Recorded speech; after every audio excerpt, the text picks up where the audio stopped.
Alright everybody, welcome back to another Kaz PhD Embrace Destiny video and live stream.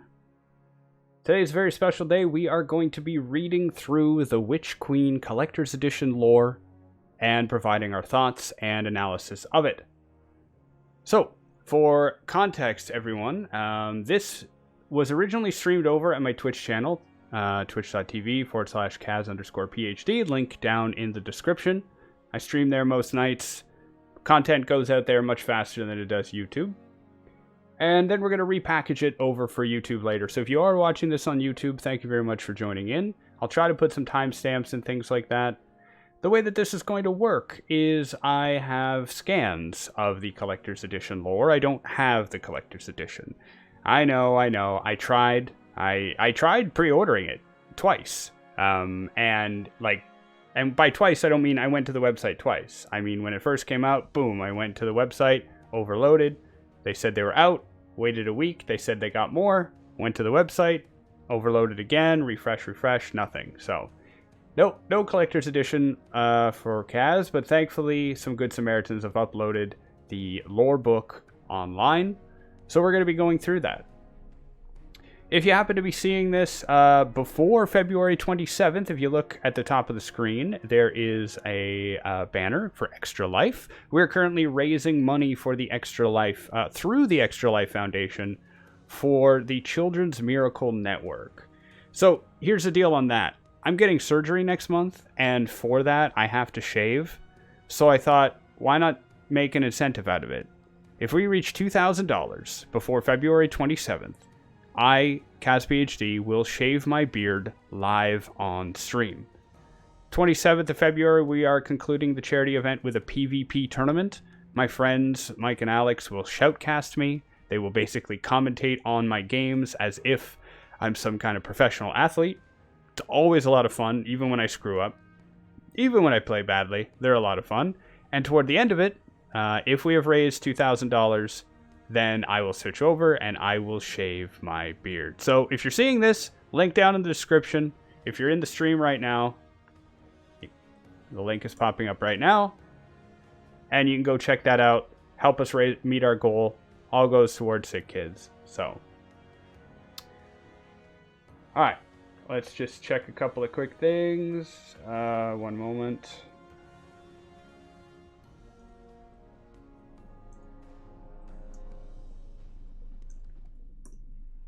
Cool. Someone was just asking which charity it was, so I was letting them know.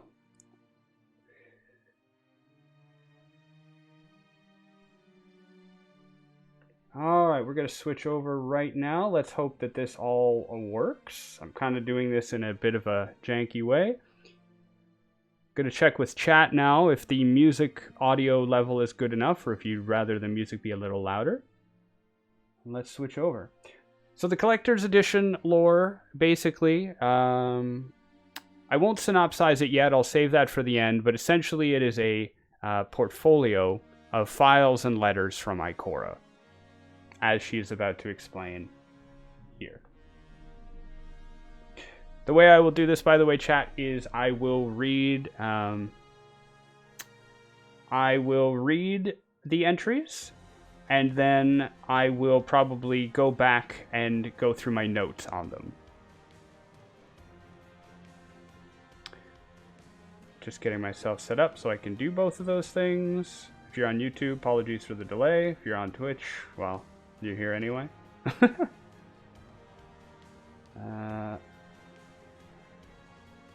Perfect.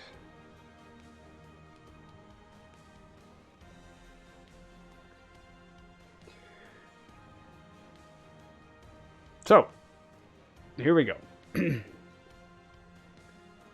Guardian. I hesitate. I am touched by doubt.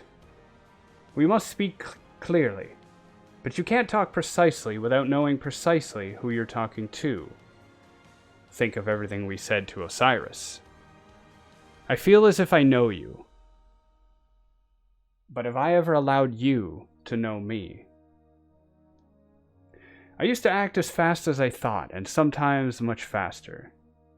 That's youth. Eventually I made too many mistakes to ignore. That's youth too. ignoring your mistakes until they pile up and topple. I dug myself out. I learned to keep myself hidden. Hidden purpose, hidden knowledge, a hidden Ikora. And for the world, a face of perfect composure and intent. Even when we lost the Traveler, I went to Io to hide my confusion. I'm trying to unhide myself. I may frighten or confuse you. I am not an easy person to know. This is a folio of intelligence. Intelligence reports from my hidden network. It will illuminate the events leading up to the current apocalypsis. In the original Koine Greek, that word means unveiling and also revelation. In the spirit of unveiling, I have also included fragments of my own personal writing about the nature of darkness and light. They are less the work of Ikora Rey, the great warlock vanguard, than of Ikora Rey, the unfashioned and uncertain woman. In the early books of Sorrow, Savathûn scribbles a warning that Oryx's text is full of lies. Savathûn's hagiography and self-indictment, the Maracena, warns the reader to remember that it is narrated in the first person, even and especially when it pretends to be objective. Truth is always edited by the truth-teller. I give you no such warning. This is the unaltered truth of what I know and who I am. May it bring you the clarity I have sought. Ikora Rey.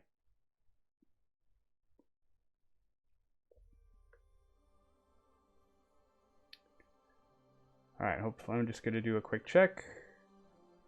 Alright, that's working. Good. Give me a quick second.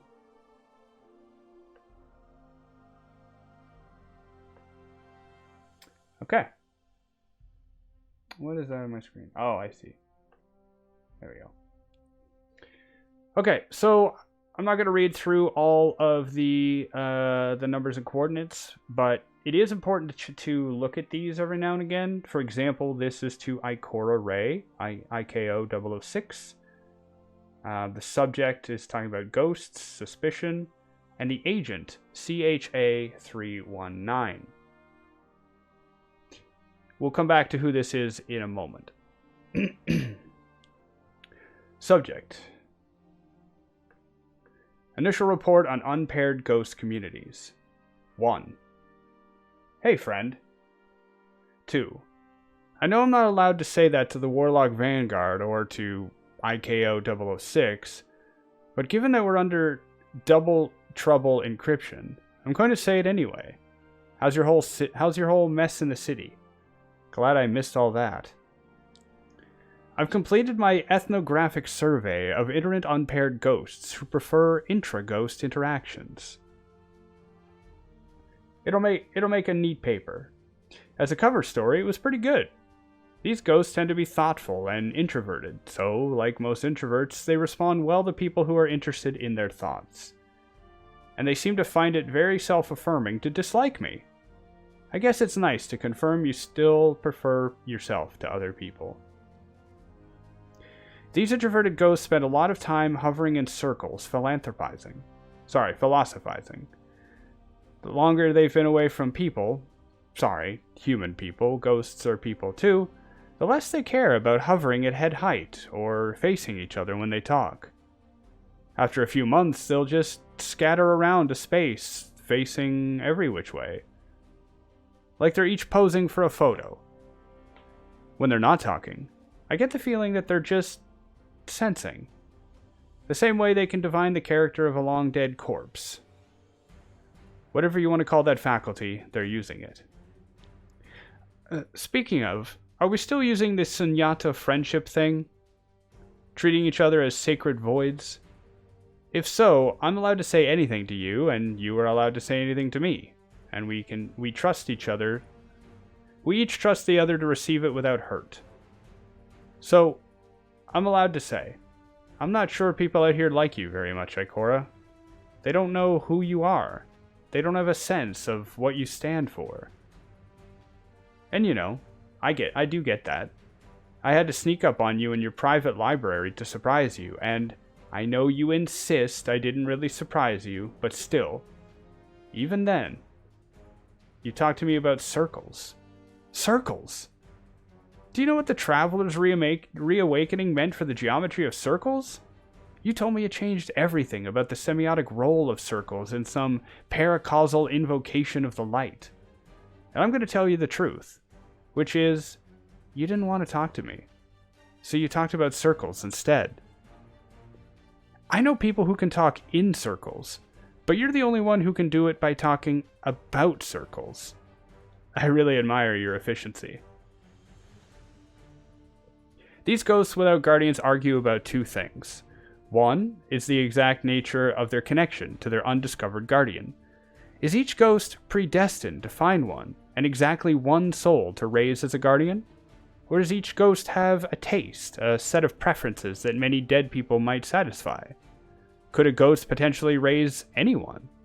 Does the choice of a partner lie within the ghost, or is it a mission assigned by the Traveler? They also argue over how one should interact with their chosen guardian. Should ghosts accede to whatever their partner demands? Or is a ghost's relationship with the guardian a negotiated bond between equals and codependents? Heavy stuff. But I guess it's the same argument people always have about their relationships. Is there such a thing as true love? Or just the love we decide we're going to make work? What is this thing we do, Ikora? Are you my one true love? Am I yours?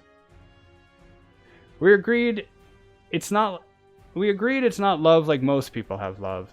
Nobody's getting married or turning up arm in arm at the Crimson Ball. It's a special and radical kind of friendship, right?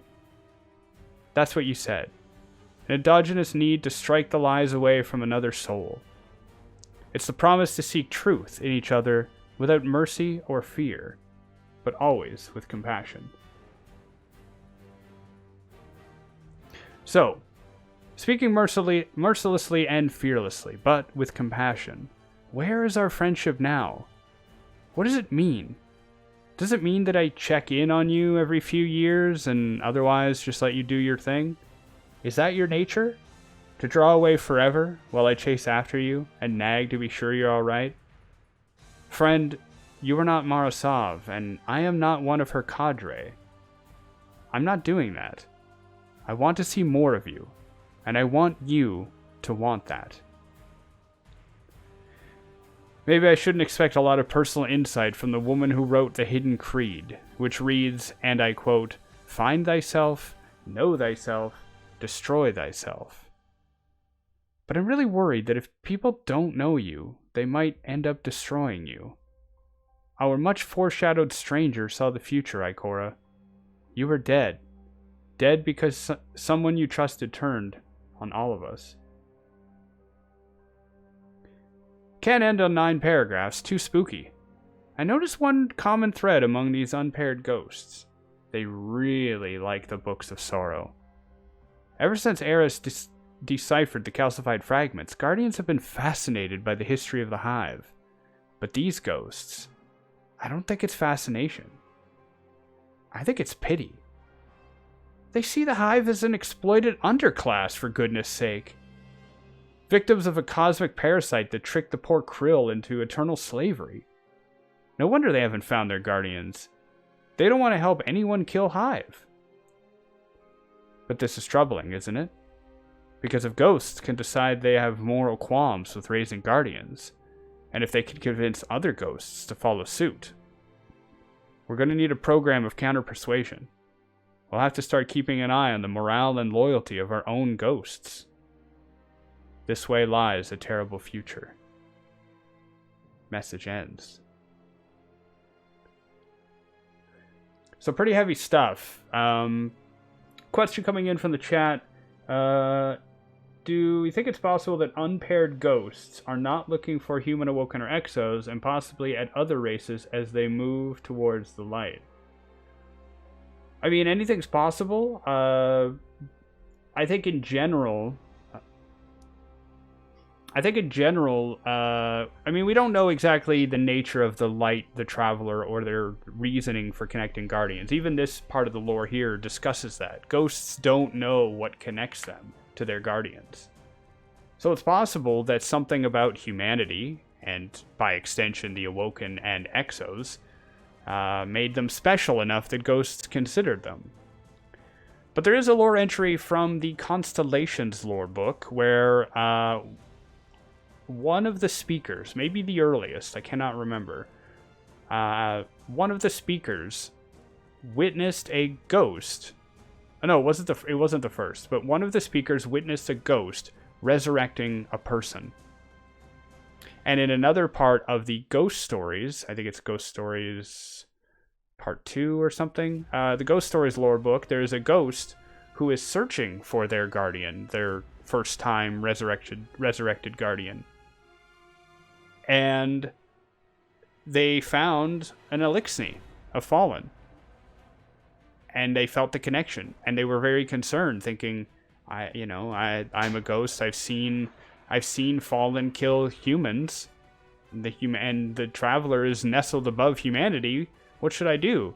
And eventually the ghost decided to have faith and extend out the light, only to res an Awoken, I believe it was an Awoken, who was beneath the corpse of the Elixni.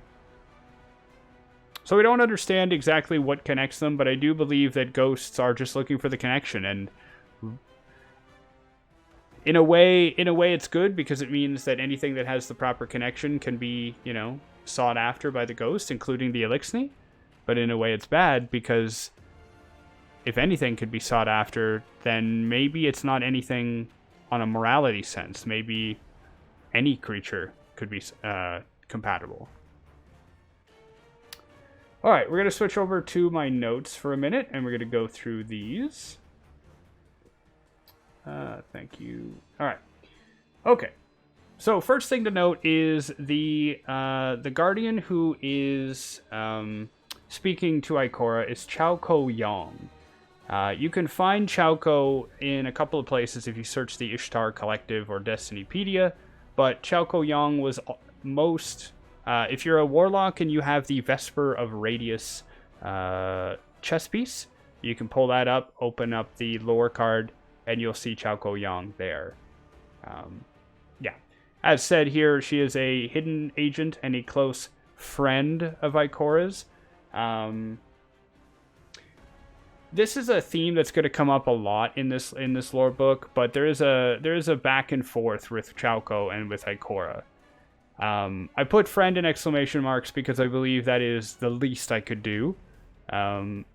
The relationship that they have, it's not, somebody doesn't come out and say, are we dating or whatever, but they seem to have communication, they seem to have a deep trust, and they seem to have a very strong relationship, even though it's difficult with Ikora keeping things at arm's reach.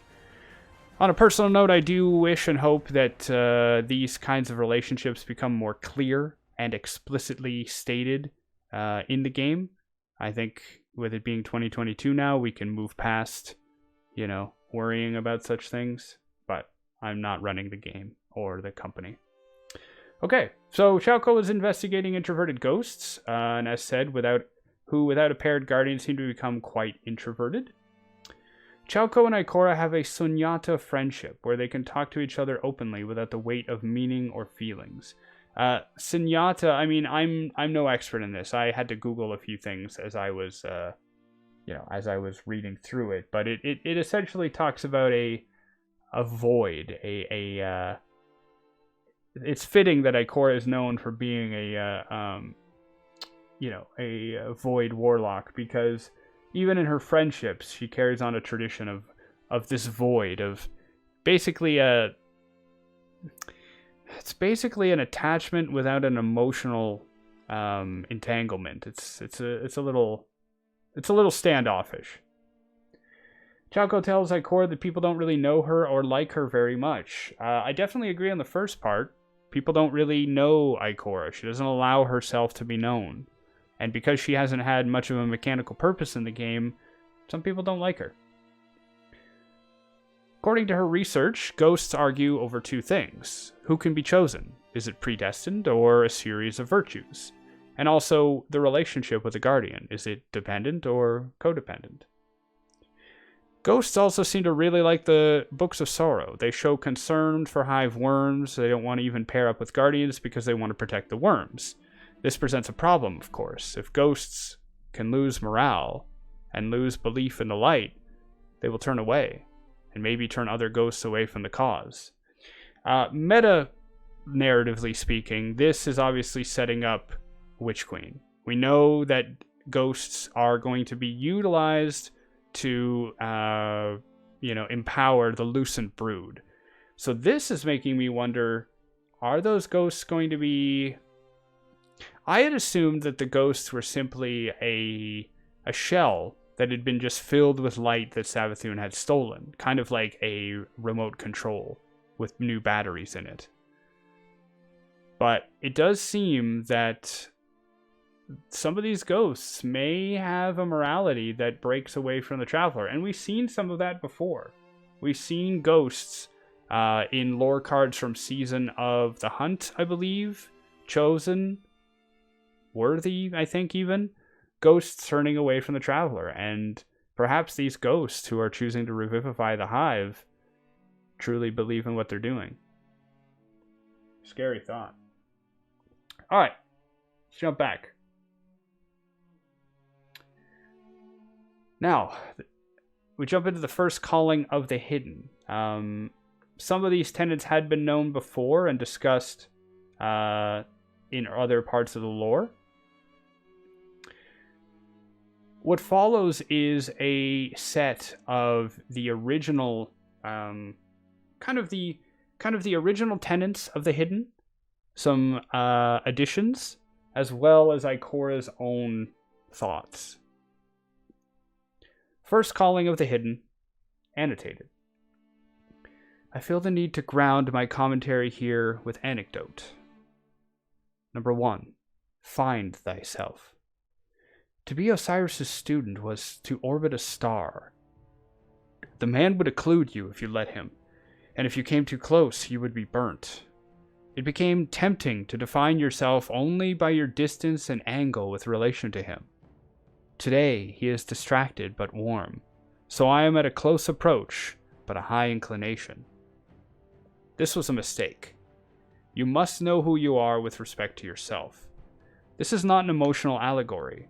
If you intend to conduct Thanatonautics alongside a teacher, to die and become as fire and return to life, you must know what parts of you are yours. Accurate knowledge is impossible if you do not understand the device by which knowledge is obtained. One of humanity's most monumental achievements is the metric system, an enduring system of measure usable by all people in all situations. But the metric system had a flaw. Its units were defined by physical objects. The standard kilogram was an ingot of platinum and iridium. This ingot changed over time, as all material things must, and therefore, it was unreliable. The metric system was not completed until the kilogram found a truer, more absolute definition based on pure knowledge. In this case, Planck's universal constant. In the future, we may discover that Planck's constant varies between different volumes of the multiverse. If we do, we will need to find a truer definition of the kilogram. So it is that this is the first step, finding thyself, so that you may know the instrument by which you obtain knowledge, and it is ever ongoing. I'm going to switch back. Find thyself.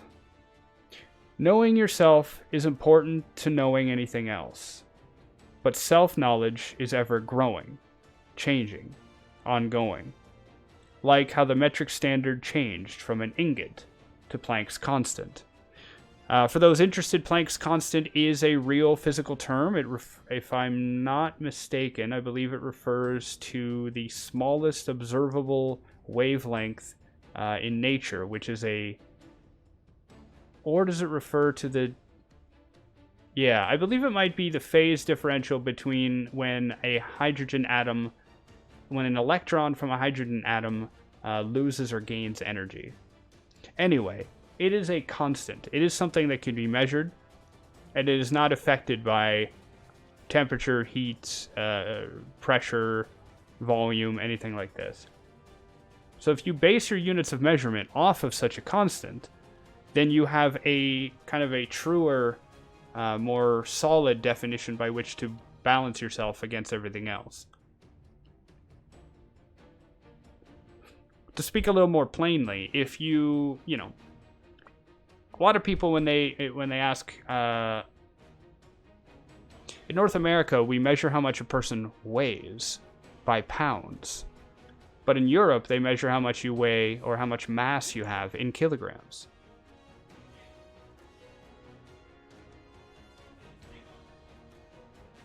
The thing is that how much you weigh depends on what planet you're standing on. Weight is a function of gravity. So you weigh more on a heavier planet than you do on Earth. You weigh less on the moon, even though you have the same mass. So by having a clearer definition of mass and weight, or using Planck's constant, you can better define yourself. That's the point.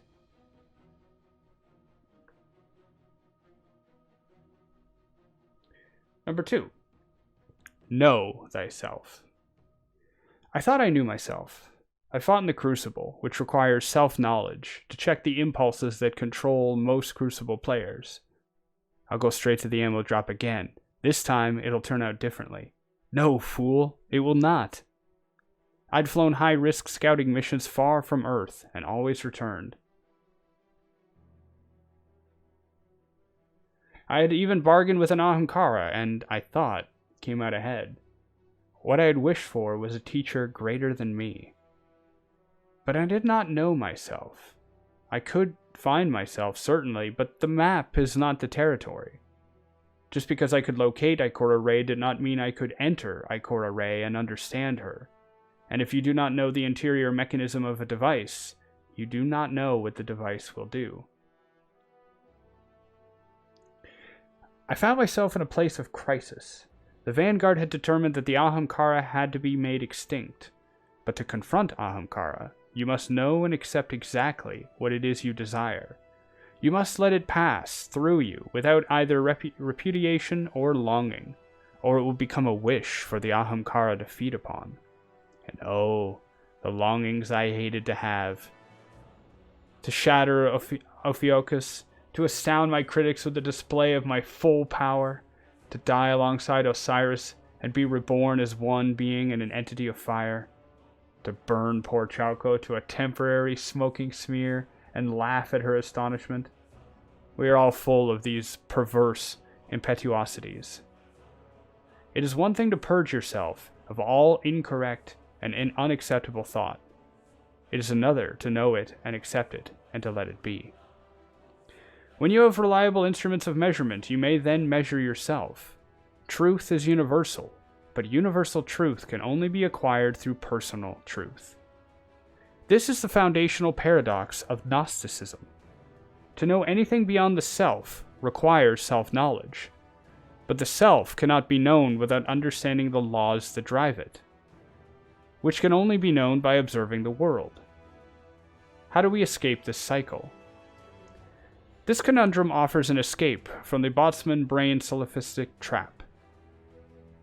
The trap asks us, how do you know that you are not the only thing in existence, and that the universe you perceive is not a random moment emerged from chaos?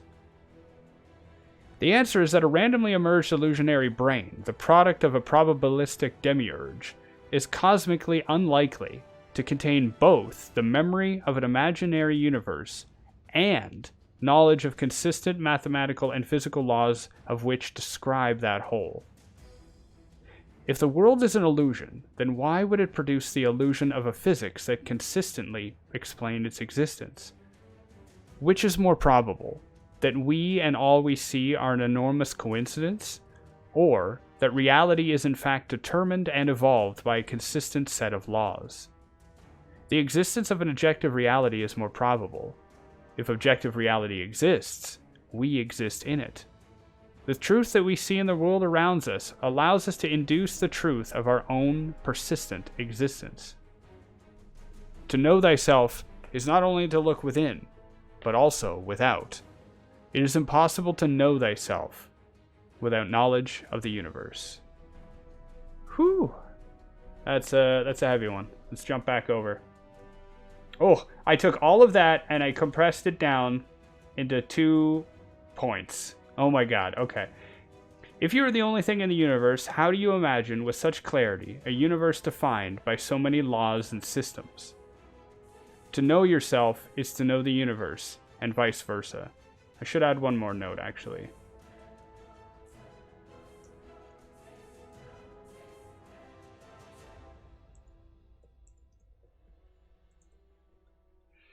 Okay. So, the whole point of that entry... hold on a second.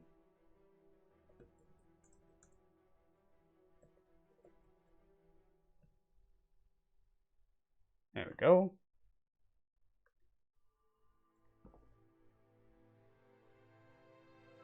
Oh, these aren't the short notes, Mom. These are the long notes. The short notes are up here. This is the entire lore book. This is the entire lore book. And these are my longer notes. But the fact is that whole entry, right? I think these are the points to pull out of there. In terms of plot points or anything that happened, apparently, Ikora wished for Osiris. Now, it's not 100% confirmed, but the way that she says it does seem to hint that she wished for Osiris on Ahamkara. Yeah, the exact words were...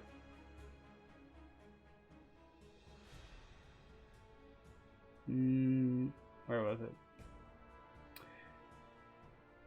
What I had wished for was a teacher greater than me. So that's interesting.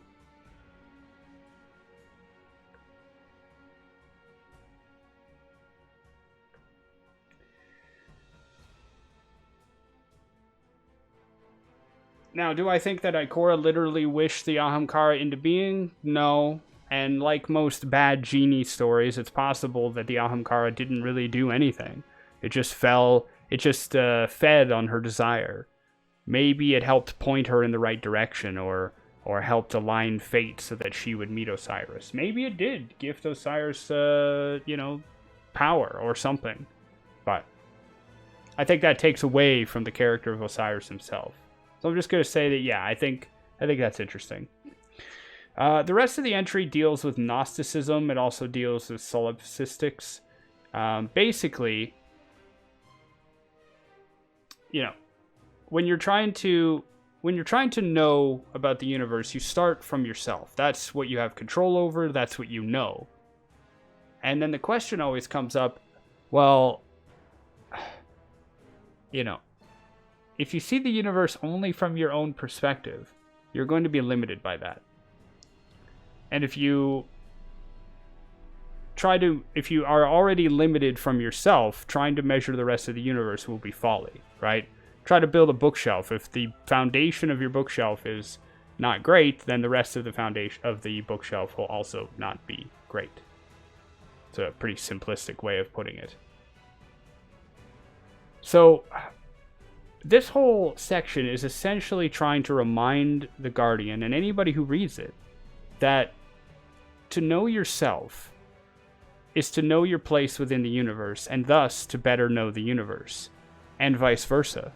To know the universe and your place within it is to help know who you are. Right? Ikora knows herself. She knows what she wants. She knows what she's capable of. And that helps her to define her role as Warlock Vanguard.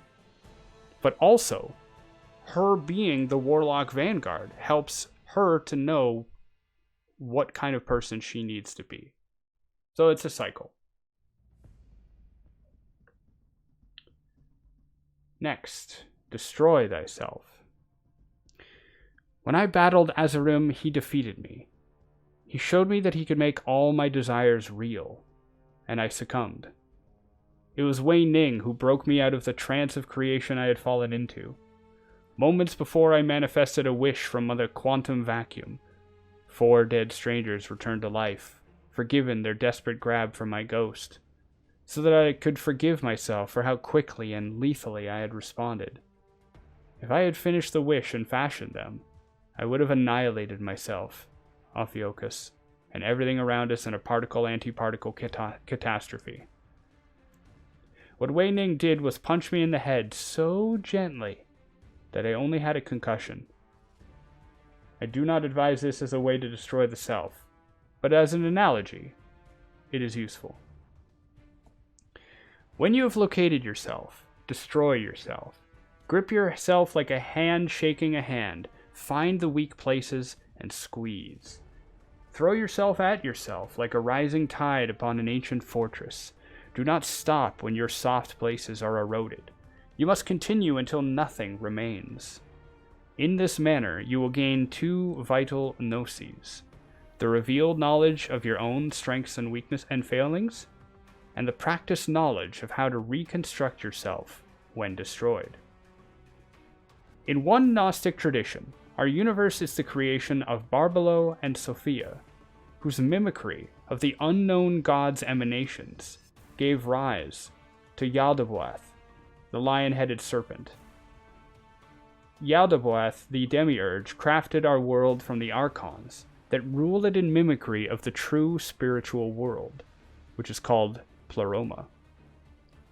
Upon creating humanity, Yaldabaoth declared itself the true creator, unaware that it itself was only a mimic of the unknown god.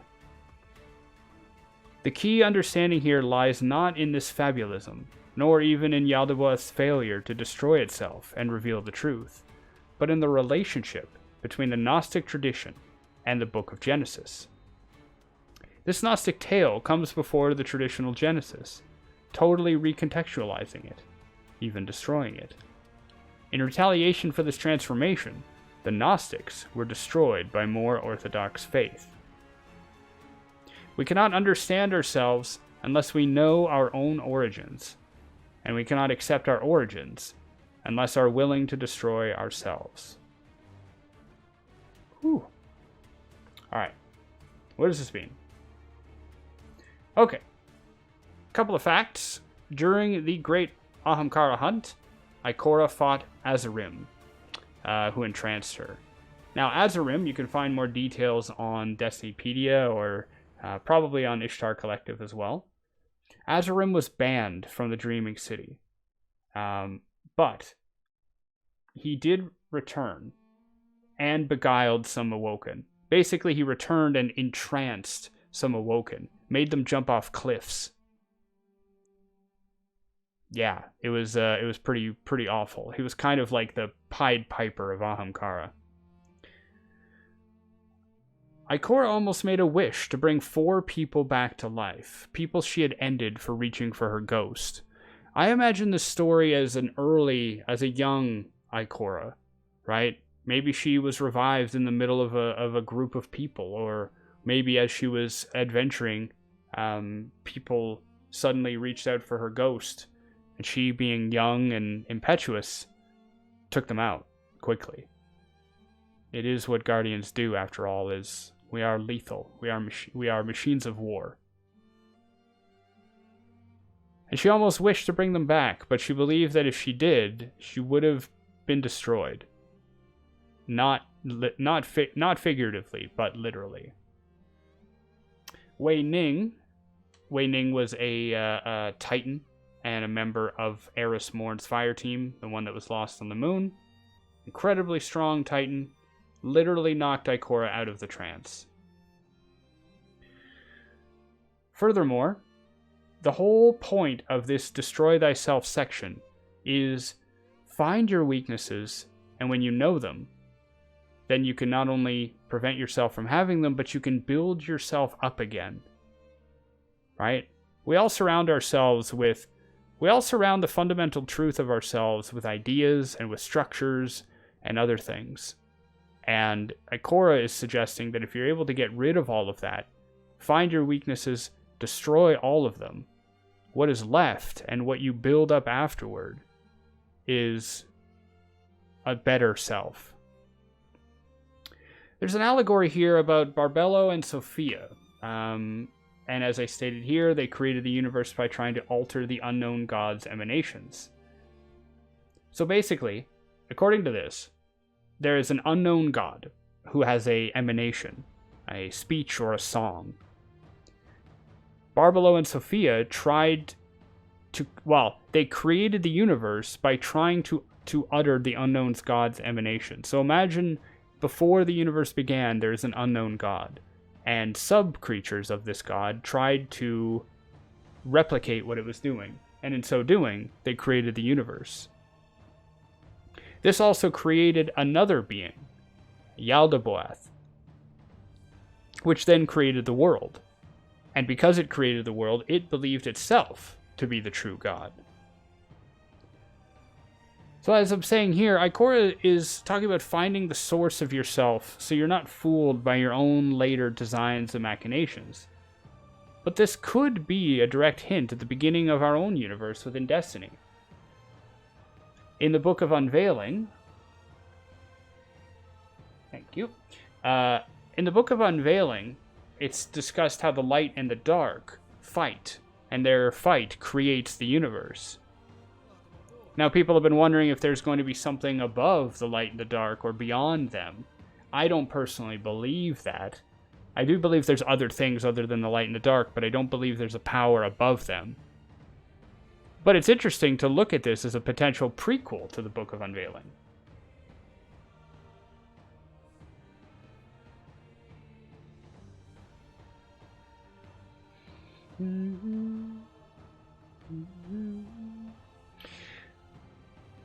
Yeah, I think it's very interesting, this chapter here. And again, I don't personally believe that there's anything up and above and beyond the light and the dark, but it's an interesting allegory. Okay, taking a quick moment to thank Deplorable Apple for following the channel. Thank you very much for following. As just posted in the stream, there is a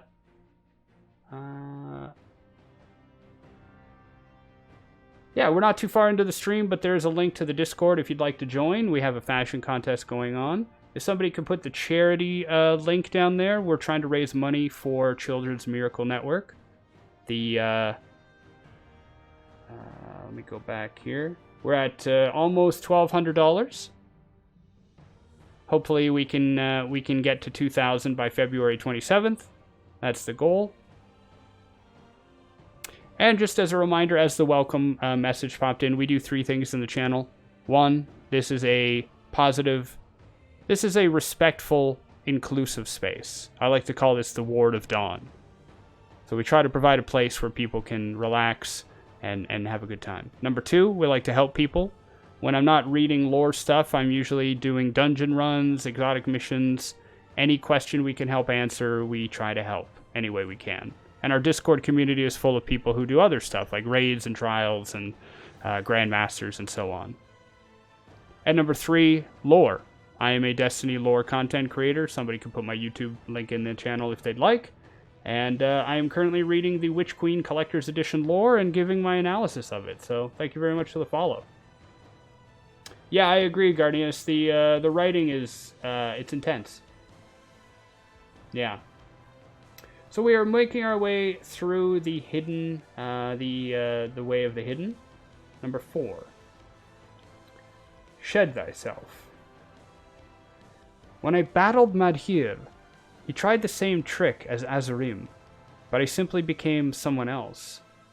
I do not mean that I pretended to be someone else. I mean that I allowed Madhir to change me into someone whom Madhir could not tempt. I laugh much less since that day, but I am more content. Rub at the thin, dry outer parts of yourself.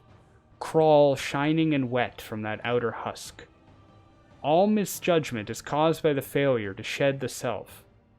We constantly make poor decisions, knowing that they will hurt us and isolate us, because these decisions allow us to sustain our stories of who we are. When we are angry, we choose to act in anger, even if we know we could de-escalate. When we are wounded, we make the choices a wounded person would make, even when we know these choices will deepen the wound. Who would do otherwise? To refuse the choice we want to make is to refuse ourself, and that makes us afraid. We are afraid to change who we are. Unless we have a habit, a natural capability to escape our own nature, so we must acquire that capability. It is impossible to escape the cage of the self by any means except shedding.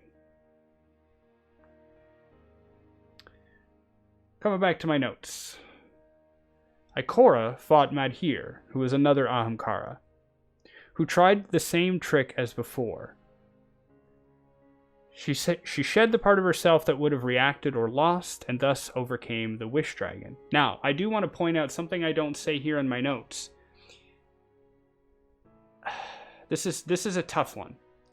Ikora literally says that she doesn't pretend to be someone else. She allows the Wish Dragon to change her into someone who the Wish Dragon could not defeat. There are two possibilities here. One, she's speaking literally. Two, she's speaking metaphorically. Now, I know you're saying, well, she said that the Magic Wish Dragon, it changed her. But we all change each other. People change us. We don't pretend to be those other persons. We change to be those other people. Sometimes. Sometimes we don't change. So this could still be figurative, right? She knows she's going to go up against an Ahamkara. She knows that the part of her that wishes for things, like that longs for things, is the weakness, is the thing that will tempt her. So she could say, no, I'm discarding that. I'm shedding that away from myself, and I'm not allowing you to change me. I'm not allowing you to tempt me. But it could also be that she literally allowed an Ahamkara to change her on some kind of physical, metaphysical level, and thus has become the person, or more like the person we know today, who is apparently less prone to laughter, but more content. I'm really curious what you all think about this. I could go back and forth. I think either are interesting. I personally do not like when a character's fundamental memory or sense of self is changed through any means other than their own direct choice. And I would not count a wish from a Wish Dragon as choice, but that's an argument for another video, I think. But the point is, if you shed these things, you can become a shape that cannot be destroyed, except on purpose, by yourself. Number 5. Embrace a new skin. I was at the Great Disaster, when the Vanguard rallied its guardians against omens of doom centered on our moon. We used the same group tactics against Crota that we had employed against the Ahamkara. It is hard to withstand many guardians, and hard to use paracausal trickery to derange many minds at once. Swiftly and terribly, we learned our error. The sword logic finds the weakest part of a structure and destroys it. A mass of guardians is full of joints and weaknesses to cut through. Today, we fight in fire teams of 3, a triangle, the basic shape of a truss, the strongest shape in nature. We, the eternally reborn guardians, agelessly returning to our favorite state, failed to learn the real lesson of the great Ahamkara hunt, that in order to assume a new form, you must cast off the old one. The Ahamkara succeeded in that transformation. We failed. When you have left behind the dry husk of yourself, you will find yourself in the strata of dry husks, an infinite compost of uninhabited might yet be. In order to dawn another self, you must enter it and embrace it wholly. You must accept it without reservation. This is terrifying, because to wholly accept transformation is to wholly accept death. This is a confrontation with the ego's death, the psyche death, the collapse of connections between the mediotemporal and higher cortical brain networks. A successful resolution comes from the understanding that there is no persistent self, only a set of rules by which we temper our own changes. That which does not change at all is dead. That which changes wholly explodes. We are the middle course. We are the place between the dead coal and the blazing fire. Alright. Embrace a new skin. So, picking apart some of the details with a fine-tooth comb, Ikora remarks that Guardians agelessly return to their favorite state when they are reborn. This is something that most of us have assumed, but we weren't exactly clear on. The fact is that since the Traveler came and gave humanity triple lifespan, and since Awoken have a much longer lifespan, and Exos don't physically age, generally, it's been hard to tell. We have very old Guardians, but do Guardians age? Or do Guardians age and then they can just return to a state that they wish? Do they not age? I'm not sure. Personally, my belief here is that Guardians do not age. My belief is that the connection to the Traveler and the Ghosts, I always make the comparison of the relationship between Traveler, Ghost, Guardian, electrical outlet, battery, phone. A phone will continue to operate even if disconnected from the outlet and from an external battery. It will operate as normal until its battery runs out and it dies. I believe that a Guardian with no ghost and no connection to the Traveler might be still a superhuman person, but they will live out their lives as a normal version of that person until they break down or age or succumb to other disease or other problems. But connected to ghosts and connected to the Traveler, they kind of get their fuel level topped up, so to speak. I also like this point about how fire teams are in a form of a triangle, a truss, the strongest shape in nature. Considering the fact that the whole game has been about circles, and then the pyramid ships show up and it's a triangle, it's an interesting kind of relationship to look into. But overall, the whole point is shed who you were. Know that there is no persistent self, only who you choose to grow into. This is what Ikora is trying to say. Rather than hold a kernel of herself as a truth, as a stone within the soup of who she is, she tries to believe that she is who she chooses to be, and she can change to do that at any time. We have a point in the stream regarding the last entry on shedding thyself. Tower Mom says, I kind of see it like separating from a toxic relationship. When in that relationship, you change to survive it. And when you leave, you have to shed that part of you that was always on eggshells, always on edge.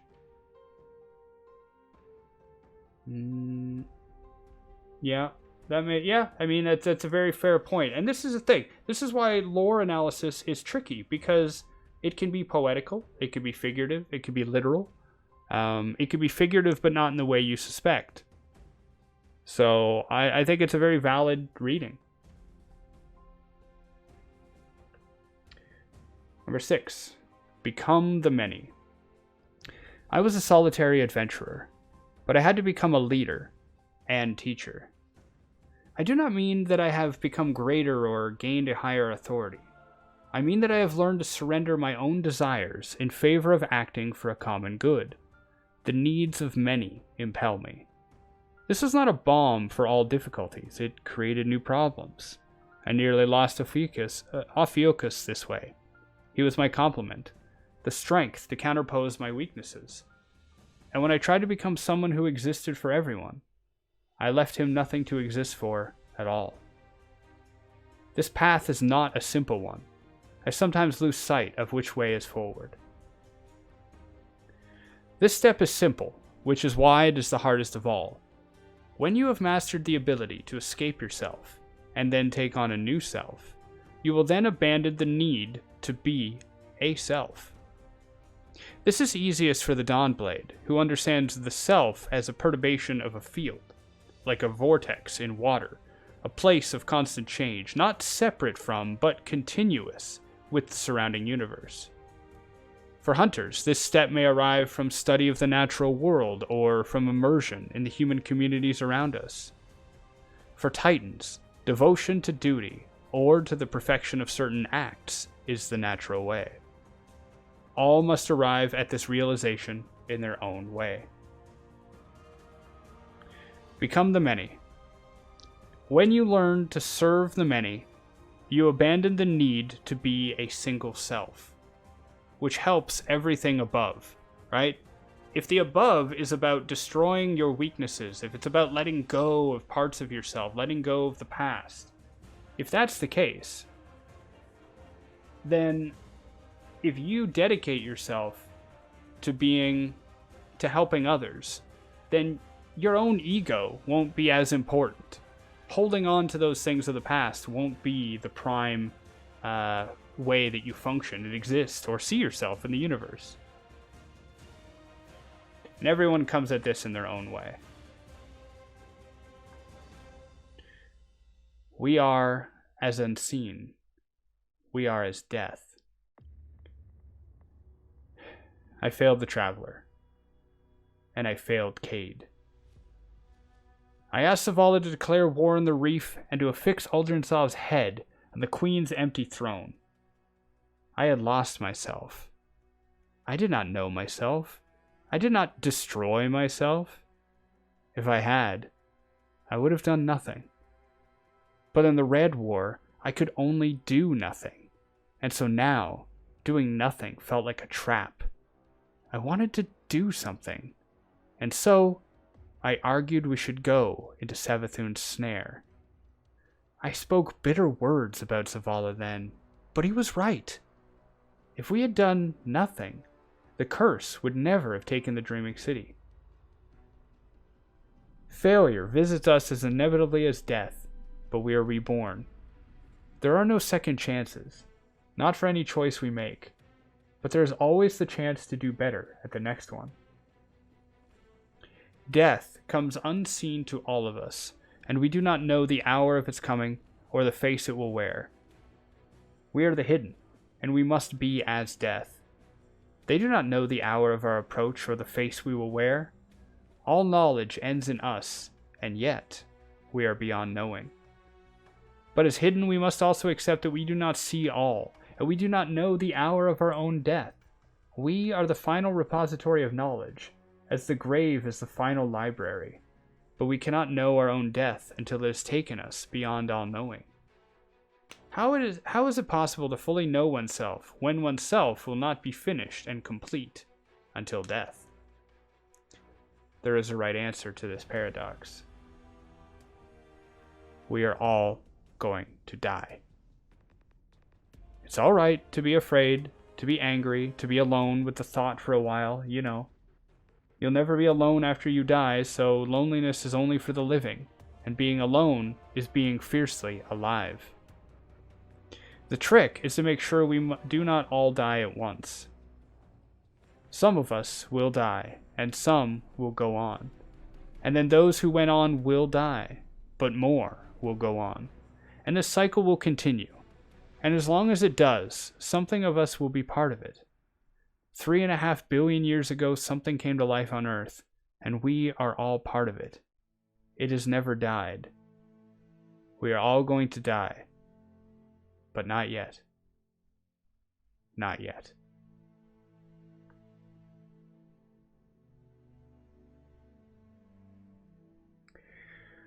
So, we are as unseen. We are as death. First thing to point out is Ikora admits to failing the Traveler, Cade, even Zavala, with the Red War and Forsaken. She admits that doing nothing during Forsaken would have been better for the Dreaming City. It would not have let the curse happen. In case you need a brush up on that, or in case you're a bit newer, the Dreaming City is cursed currently in a 3-week repeating time loop that gets more and more infested with taken energy. This curse was caused by the Last Wish raid. 6 guardians chasing down and hunting down an Ahamkara. The Ahamkara used the willpower, the wish of those guardians. They all shared the same wish. Kill the dragon, get the loot. And the Ahamkara used that wish to lock the city, the Dreaming City, into a curse. And Ikora admits that maybe if she had shown more temperance, that may not have happened. We can argue that. We can go back and forth. The fact is that she is seeing another side of things, and this may help her bridge the gap that she's had with Zavala for so long.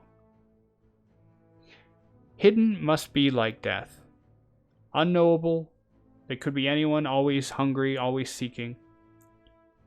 Accept that we will die, but don't die all at once. Then knowledge will live on. So this is both kind of a creed for the hidden themselves to remain secretive, to remain multiple, right? To remain knowledge that cannot be destroyed, only carried on by others. And it's also part of this mantra, this way of being, way of defining yourself that Ikora has been speaking of. So you will notice this reading was very... This section was very metaphysical, metaphorical, and personal. And you'll notice that even though the rest of the lore book is very different, there are similar themes. Themes of knowing yourself, themes of knowing the light, themes of doubt, themes of questioning the future.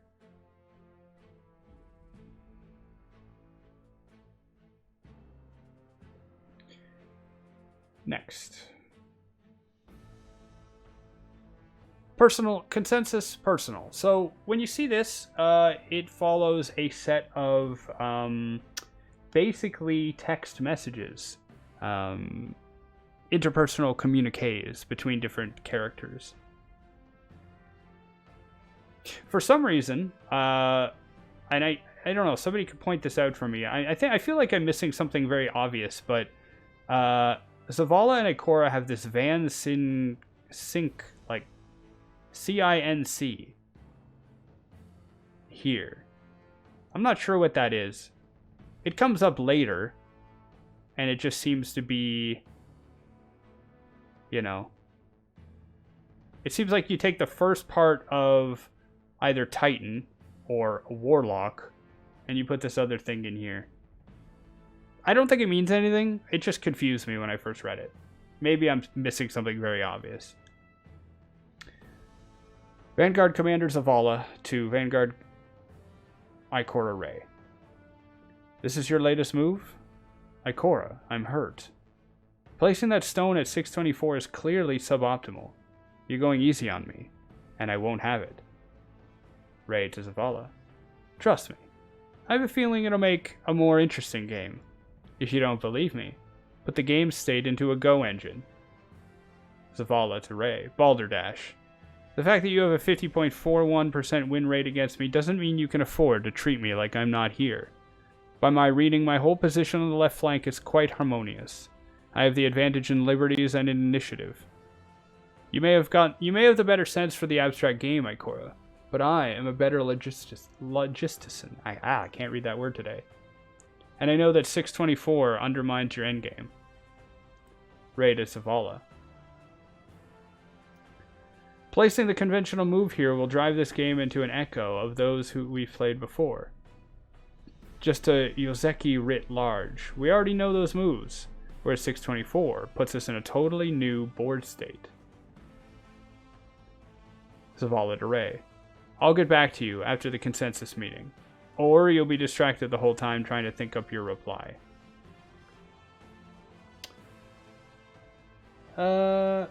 Yeah. So Ikora and Zavala are playing a game of Go. And One thing I found interesting is I felt like the dialogue was really stunted here. It didn't feel quite natural. There was some natural discussion, you know, some jokes made and things like that, but I don't know. Do people talk like that just because you have a 50.41% win rate against me? Maybe. We're pretty obsessed with stats in Destiny. One thing I found interesting is that it's very similar to the Book of Unveiling Game of Life.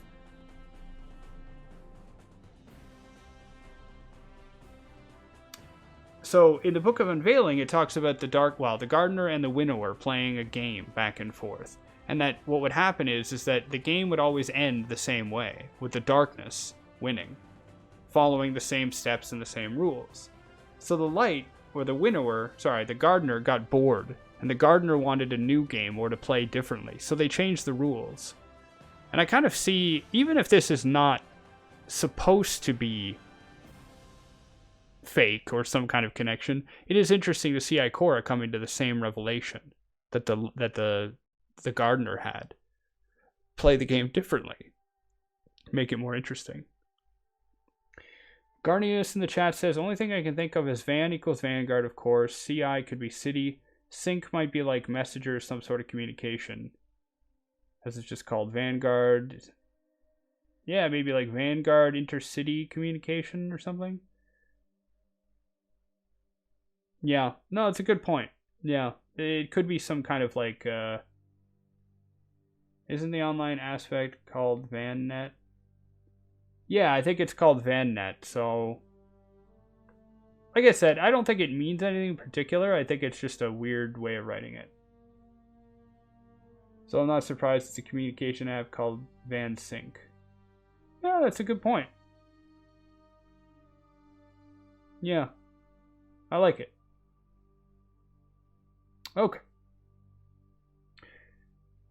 Now, this is interesting here. It is another decrypted message for Ikora Ray. This one talking about a stasis test, and from an agent TRU-135. Now, this agent has actually come up a couple of times before. If I'm not mistaken, the pre-order ghost, the rhyme shell, I think it's called, for Beyond Light, contained a military report that talked about spotting Varix and Aramis on Europa. And in the Solan Intelligence lore book, I believe this agent, TRU-135, also makes one or two reports to the Vanguard. And what's cool is we learn a little bit later what this character's name is. So let's get into it. Subject, latest stasis behaviors. Now, I know you think I'm a steady old hand, so you give me the weird jobs on the theory that if I spook, then it's worth getting spooked. But this one has me worried. Does no one any good to play with fire. Or cold, as the case may be. Either way, you get burnt. Alright, here are my observations on the use of stasis. The virulence of stasis against other guardians has generally decreased. Withering Blade doesn't bite so deep or freeze so solid. Glacial Quake won't catch so many cold-footed. Now why is this? Partly, I reckon the Guardians have learned to counteract the effects of stasis with their own light. Heat what's cold and whatnot. But the experimentalists out there mutter that stasis has a mind of its own. Which is strange, right? Because they all insist that the darkness comes from within us. That it's a part of them. Some residue of the Cambrian explosion or whatever. The real darkness was inside us all along. Which is it? Is darkness inside in all of us, or has it got a mind of its own? We need to answer that question. Let's say they're right, and stasis has in some way changed itself. Why would stasis weaken its effect against other guardians? I'll tell you exactly why. Same reason a virus evolves a strain that won't kill its host. People were turning against stasis. Didn't like what it was doing to the Crucible. So stasis made itself nicer. So we'd keep on using it. If stasis was better than what the Traveler gave us, we wouldn't be able to accept it. It's just another colorful species of whoop-ass. We might get scared of it. But this way it's nice and balanced. Everything kept in proper balance.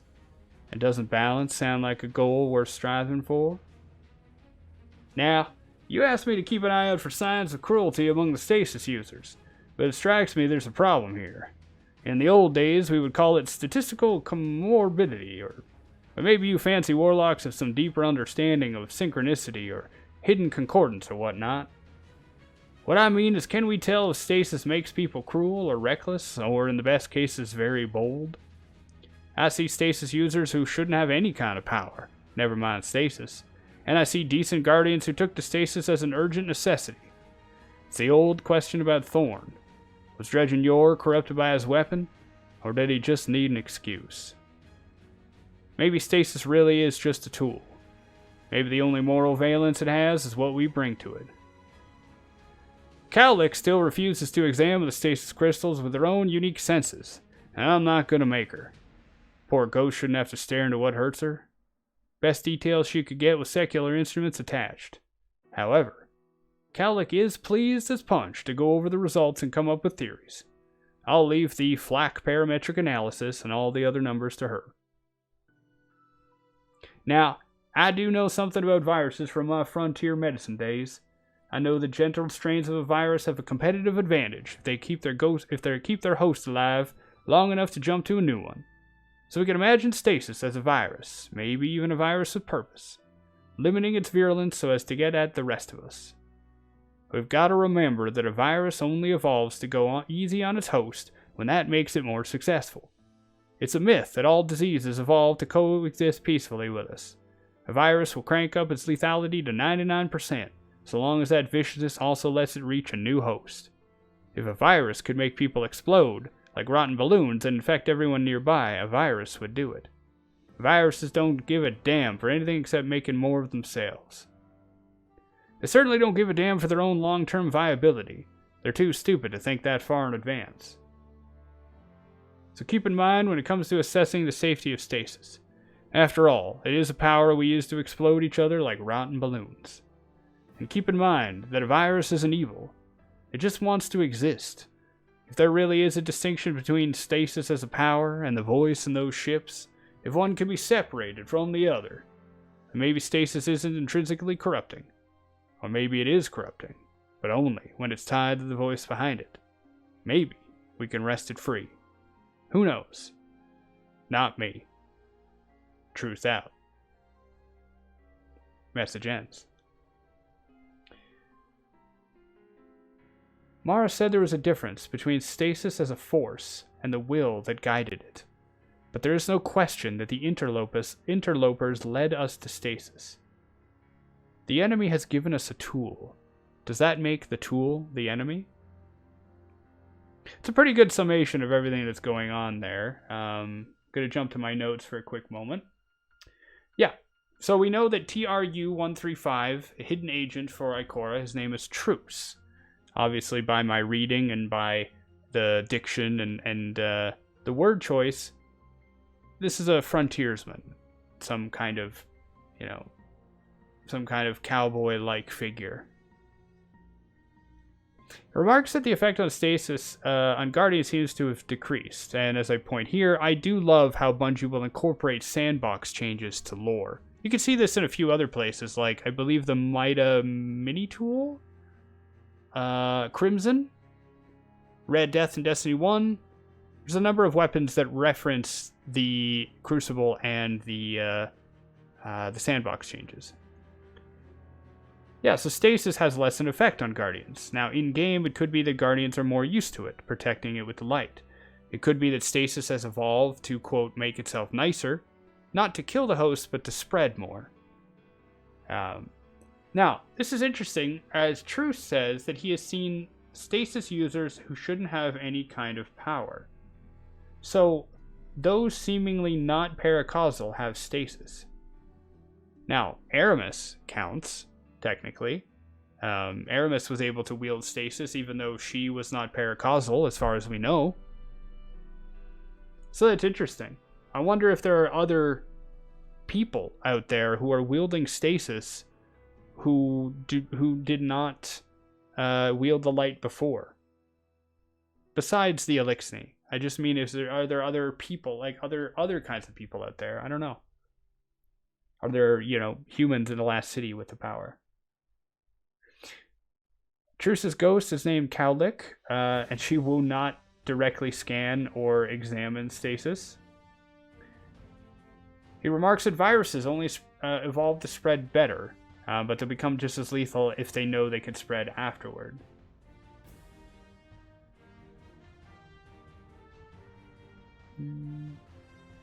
Okay, now let's come back to appended file. Cowlick's analysis of Stasis. The Stasis crystals aren't water ice. Obvious enough, but I thought I'd get it out of the way. The extraordinary property of Stasis is its ability to create ordered structures from chaos. It doesn't matter what kind of matter is available, it just sucks entropy out of the system until it's got a crystal. The crystal's not exactly chemical.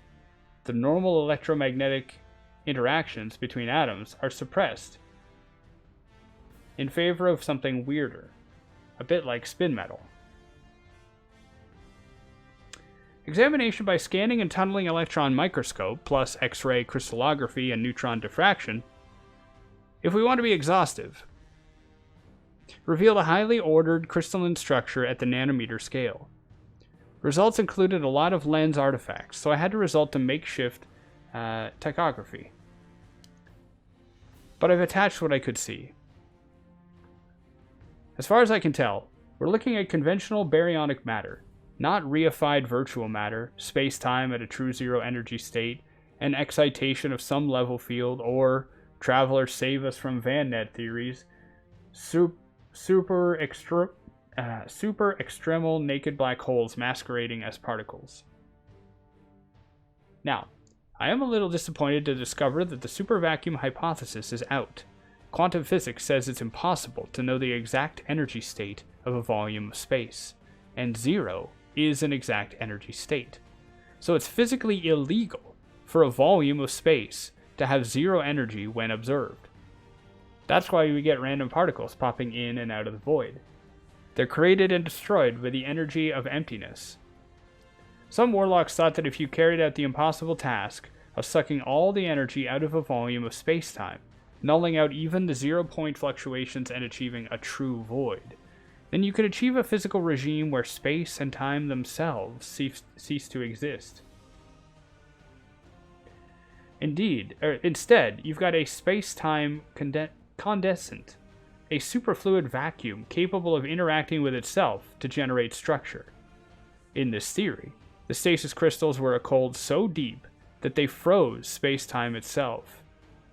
It had a certain elegance, but either the true void does not exist, or it is not here attained, or I am just misinterpreting this data.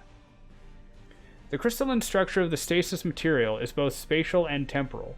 It forms ordered patterns in 3 dimensions, and those patterns evolve over time without outside energy input. I tried bootstrapping several models, but when I compare the predictions to the actual behavior of the crystal, the R factor is always garbage. I don't have the equipment to open up the Calabi-Yau manifold and speak at extra dimensions here, sorry. Maybe I'd glimpse the paracausal truth of the universe and start dividing in half until you had a planet full of cowlicks and truthses all complaining. There's some funny stuff going on within the crystal structure. Long-range multiparticle interactions that might require paracausal intervention to sustain.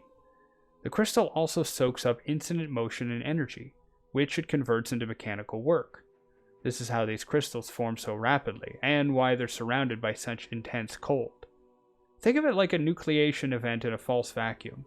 The crystal keeps expanding because it's energetically favorable for it to do so, as long as its surface area to volume ratio is sufficiently high. It's also why they retain significant structural impact volatility. They shatter really well. When you've stored so much energy in a dense lattice, you're almost most of the way to a bomb. All high-energy chemical explosives are crystalline. The actual structure of the crystal is hard to characterize. The mass has some spooky quantum characteristics, behaving like a superfluid condensate complete with vortices, so it's hard to get information on specific areas.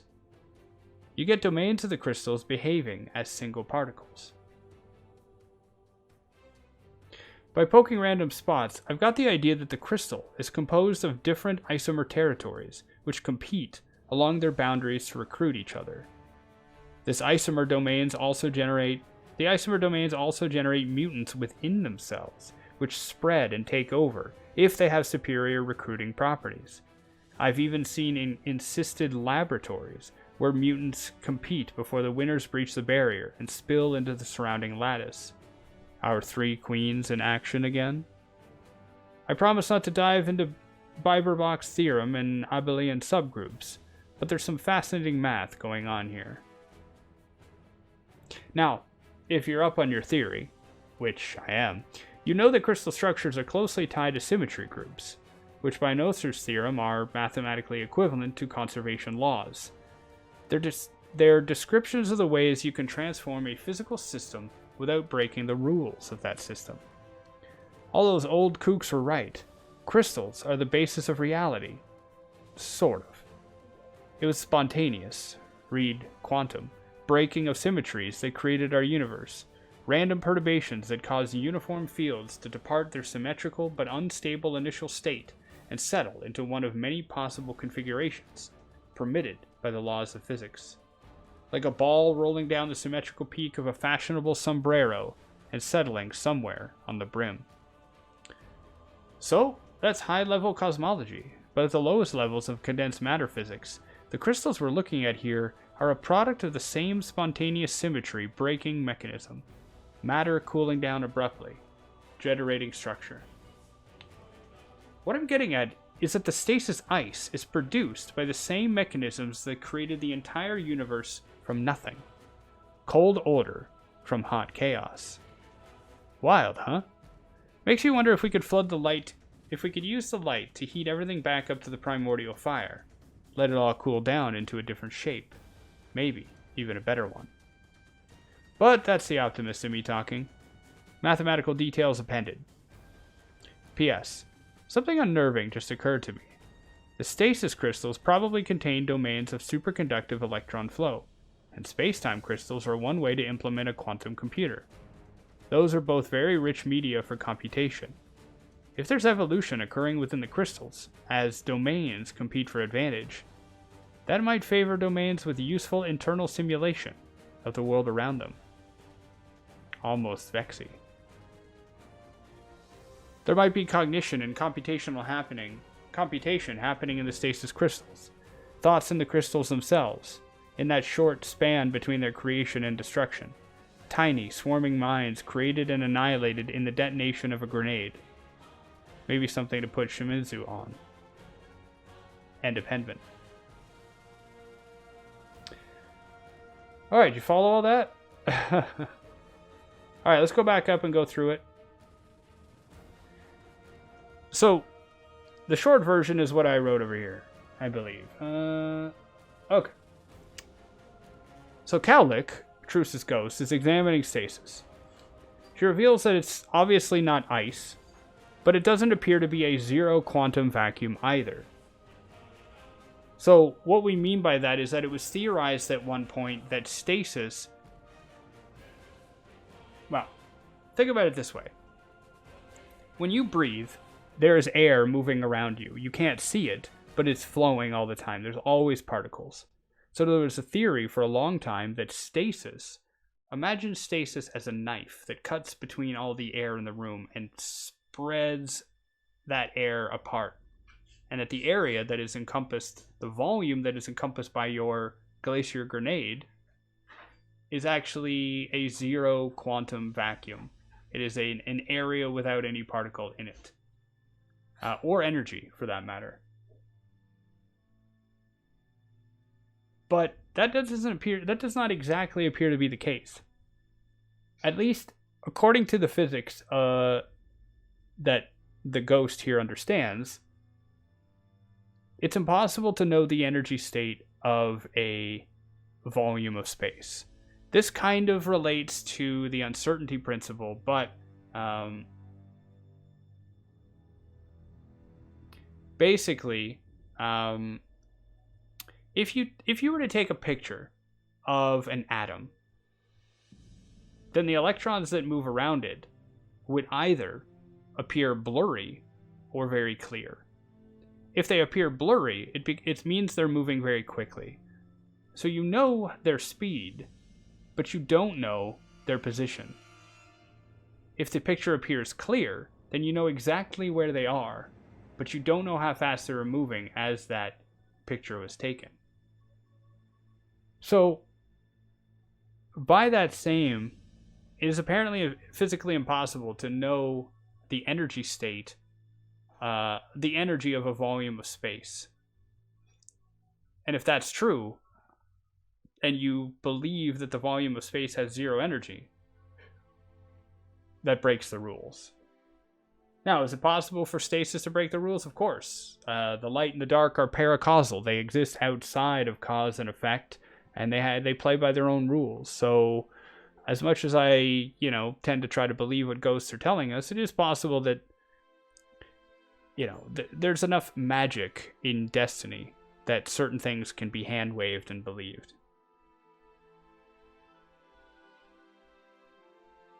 Tom Mom says, aren't electrons quantum particles able to both existent and non-existent at the same time, only existent in a spot when they are observed? Well, that's what I'm saying. If you observing a system is basically, it's Schrodinger's cat, right? There's a cat in a box. With the boxes closed, the cat could be alive or dead, and you only know when you observe the system, when you open the box. Why do we only know it when that happens? Because before we observe it, the system exists in all possibilities. Think of it like when you play bingo and they got that big ball that has all the big cage that has all the balls in it, right? You could have any number, any possibility, until you stop that cage and you pull out the ball. And once you do, that's the number you got. That's the universe you have. That's the energy state that you have. Hey Freebird, welcome back. You missed my cowboy impression earlier. Maybe it'll come up again. We'll see. Now, other observations. Crystals absorb energy, which is why they shatter so well. Crystal structure has a bunch of competing substructures, which seem to form and compete, similar to order and entropy. And seem to follow from the same principles which made the universe. So, this is kind of interesting. When a crystal is formed, it's not a unified lattice of particles, energy, or form. It seems to be competing forms. And essentially what's happening here is that the form that is the strongest is the one that survives. This is kind of, on a metaphysical level, this is interesting, because stasis is acting like, in a way, like the sword logic, right? The sword logic is survival of the strongest, survival of the fittest. So when stasis crystals form, there's a bunch of competing substructures, and that which is more likely to exist does exist. Fun fact, this is kind of how everything works, it naturally anyway. If you have if you have two possible ways for a system to evolve or to exist, the one that is easiest or more natural to exist is the one that will usually persist, right? We are carbon-based life. Why?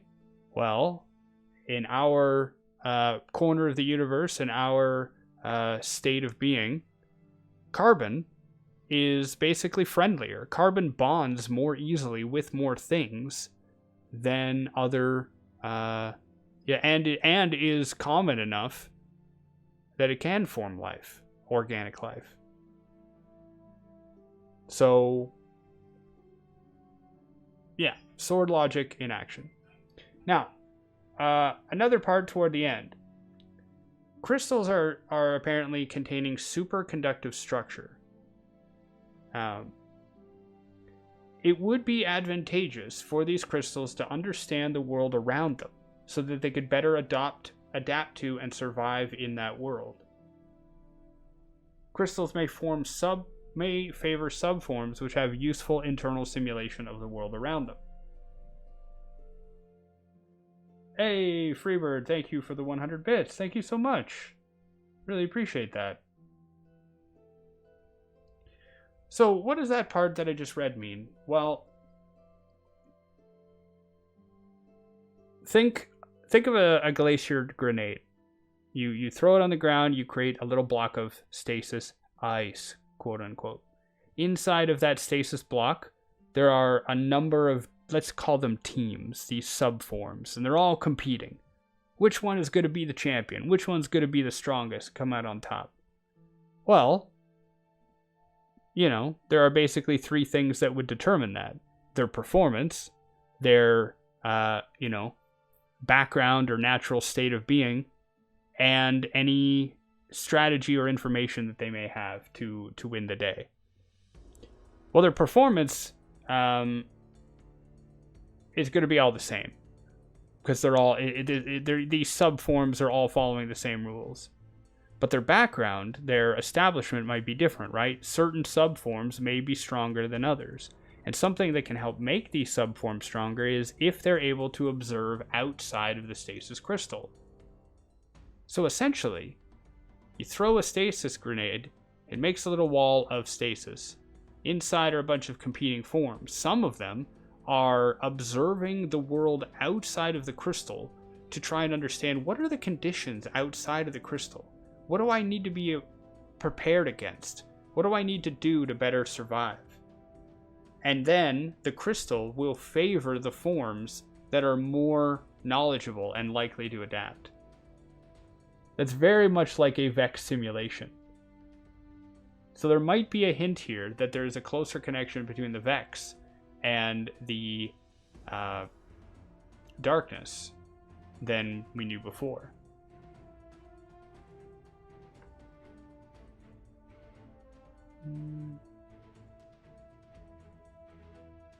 There's a lot going on here. There's talking about Noether's theorem. This was mentioned in the collector's edition lore book from Beyond Light. Essentially, we're talking about like laws of conservation of mass and energy and things like that, and how stasis either breaks those laws, follows them almost to a T, or tries to change them.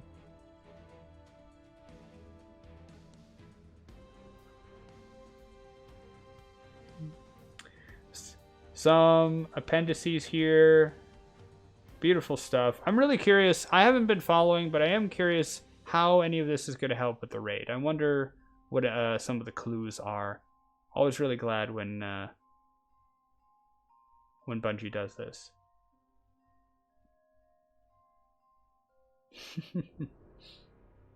Alright. Next writing from Ikora Ray. If no one likes me, humanity will go extinct. Arrogance. Pure arrogance. But the awful thing is it's true. Given no guidance, guardians will go to their own ruin. They will saunter up to Ahamkara and Dredgens and the Winnower itself. Give them the option to turn all their ghosts into little black pyramids, and half of them would take it. And we can only lead them if they like us. They like Cade because he lightened them. Cade made himself a walking joke because jokes are delightful and everyone will follow a delight. I am not a good joker. Cannot know every guardian. The tower sees hundreds of guardians of visits a day. Hundreds of thousands of visits a day. You cannot know them all. They cannot know you. So if you are not their friend, then what are you? You have to be an idea, a caricature, a meme infecting their minds, an easily reproduced token of who you are. Shaxx shouts, Zavala fathers, Eris avenges. Aw, hey, Freebird, thank you for 100 more bits. Yeah, have a good one. Thanks for hanging out. I do not fit into a joke. I do not fit into a cliche. I thought that was alright. My job is to know what will happen next, to have the paths ready for others to lead them down. If they do not like me, well, I don't always like myself. But now? Do they like me enough to believe me? To believe in me? Or will they rush to someone funnier? Someone more comfortable? Someone who has more to offer than uncertainty and complexity and doubt. Lies are always more comfortable than the truth. Lies can be tailored to fit. I'm supposed to be their bulwark against lies, but what if they like liars more than me?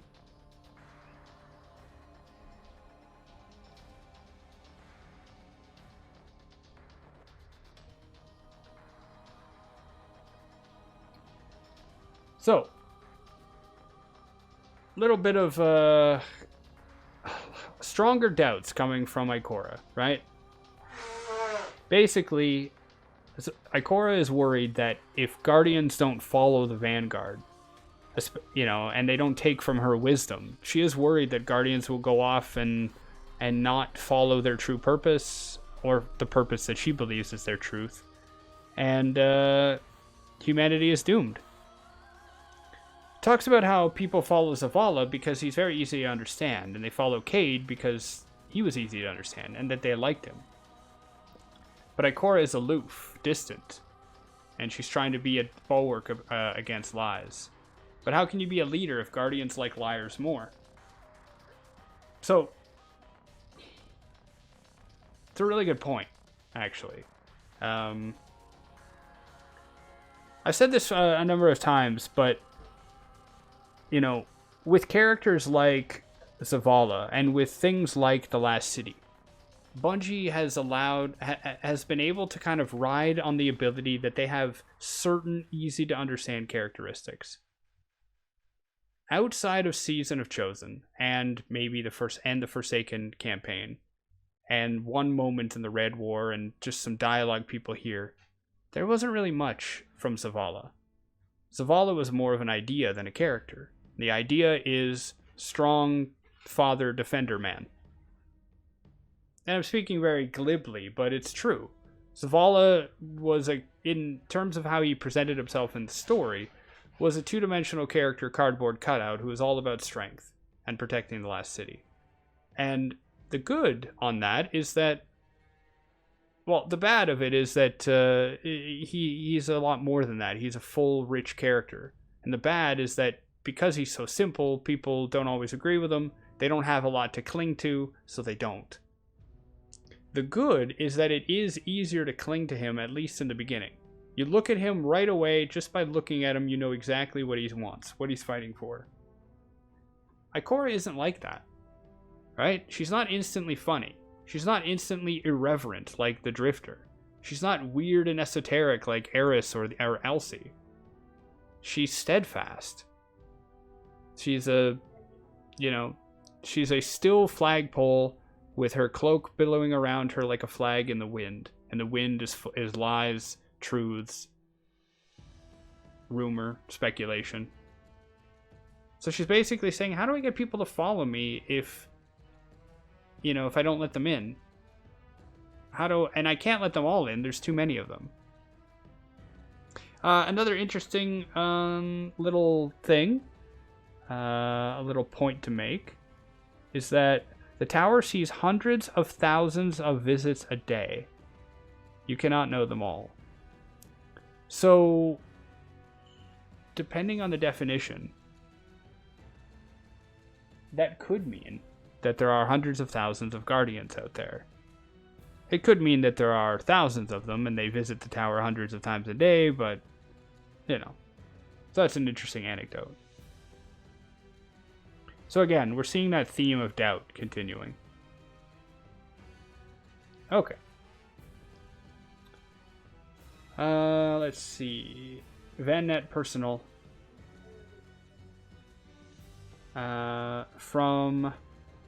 Says from guest account. You gotta figure out who it is pretty soon. To Ikora Ray. Hey, Ikora. Did it ever occur to you that Aramis is a common language anagram for Eris? It's funny how Three Eyes works for you, but now she works with me. Maybe you weren't giving her enough chances to grow. No salutation entered. VIP number 1315. Hey, Ikora. Did you sign off on this? Zavala ordered a search of my ship to get supplies and my plants.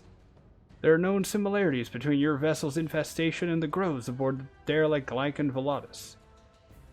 Tell the big guy that if he wants to get in my garden, he'd better start pounding some primevals. Transmet firing. D. Hey, Ikora. I hate ice planets. Nothing good ever happens on an ice planet. Can't even burn guts for heat when there's no air. You and I used to push the edge of the map, remember? My crew ended up out past Neptune exploring dwarf planets full of monoliths. But now you're the one in the tower, collecting the reports, making the maps. I always wanted to say, I admire you for throwing everything behind the hunt for Prince Udon. At least you know how to stick up for your crew. Catch you soon. No man. So, letters from Drifter. Yeah, so first, Drifter is teasing Ikora because Eris is working with him now, rather than directly working with Ikora.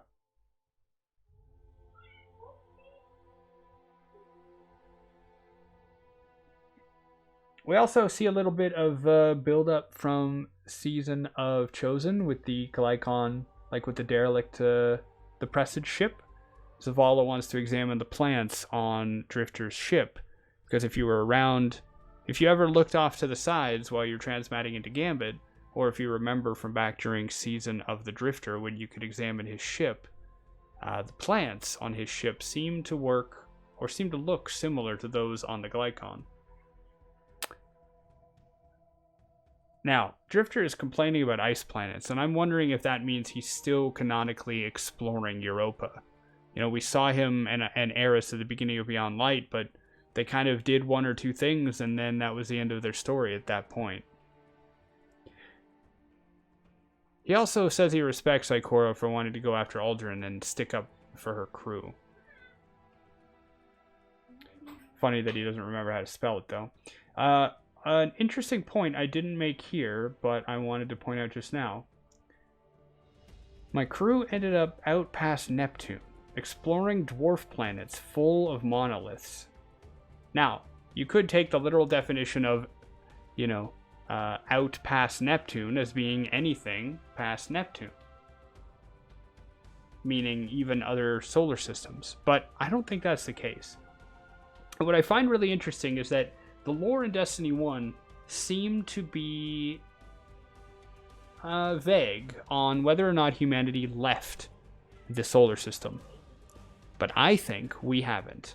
I think a number of lore entries from across the years, especially in Destiny 2, have essentially confirmed that humanity has not ever left the solar system.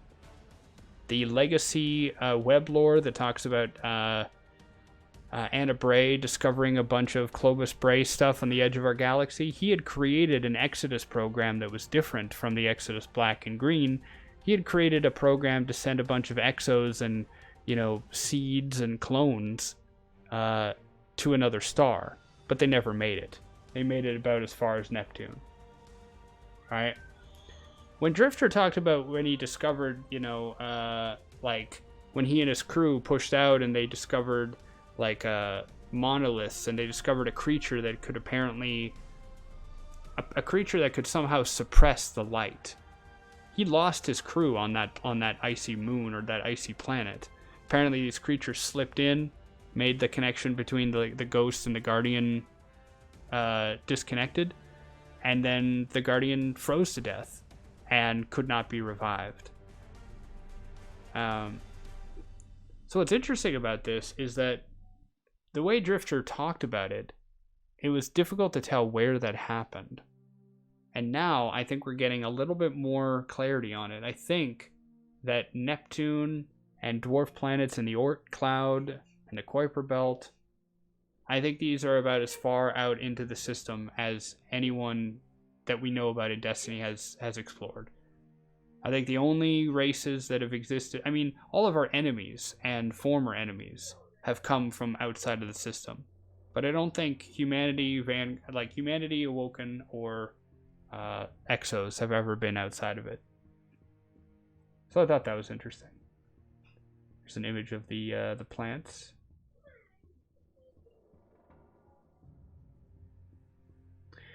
Okay, this next one is interesting as well, but a little.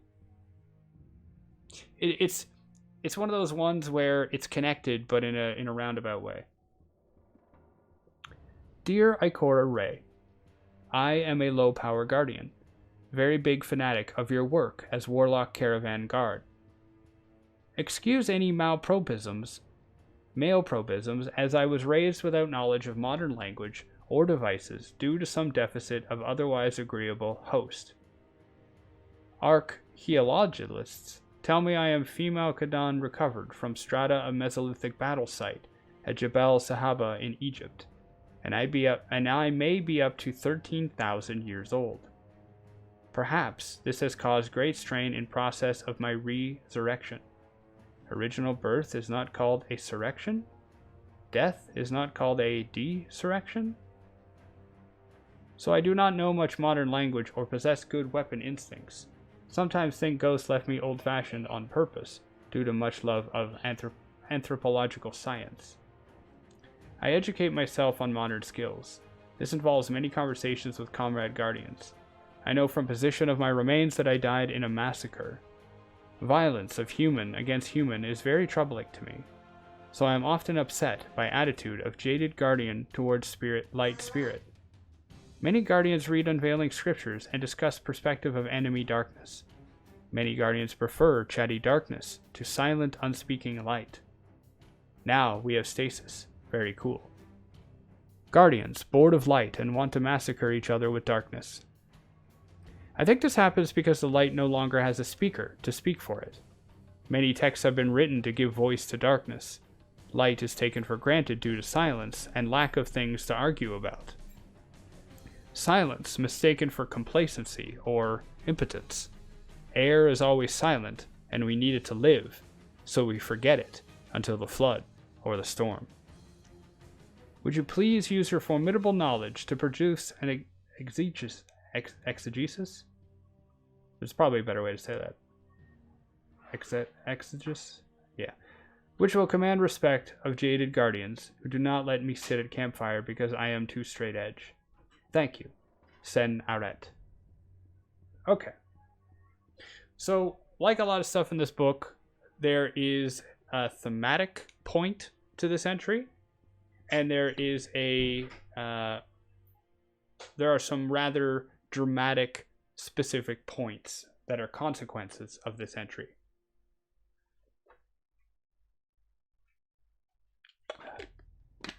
So thematically, the whole point is the darkness is talking. The darkness is talking to us through communiques in Shadowkeep, through the Book of Unveiling, through a bunch of things. The light is not. And because of that, because a lot of Guardians are very willing to kind of be violent and go on the edge, the dark is gaining favor. And so this person is saying that, you know, we should have more of the other. We should have some discussion, some work talking about light, something to keep the Guardians chatting about it, caring about it, thinking about it. So that leads into the the themes that we've been discussing here on Witch Queen, doubt, things like that. Some other specific stuff. Now I'm no real historian, and I may get some of these points incorrect, but this person, I believe, or at least this person that they're referring to here in this entry is or was a real person. Or at least the details are similar enough to draw the comparison. You can look up this person. You can look up all of these details, and you will find like a person from early on. Hey, Floofy, how are you? So that's interesting, right? I don't think we've had a Guardian who was specifically I don't know if we've had a Guardian that was specifically that much before the Golden Age, or at all before the Golden Age. I may be wrong on that specific detail. And I don't know if we've had a guardian who was a legitimate person that we kind of know about. Other things that this entry does. This entry suggests that this person could be about 13,000 years old.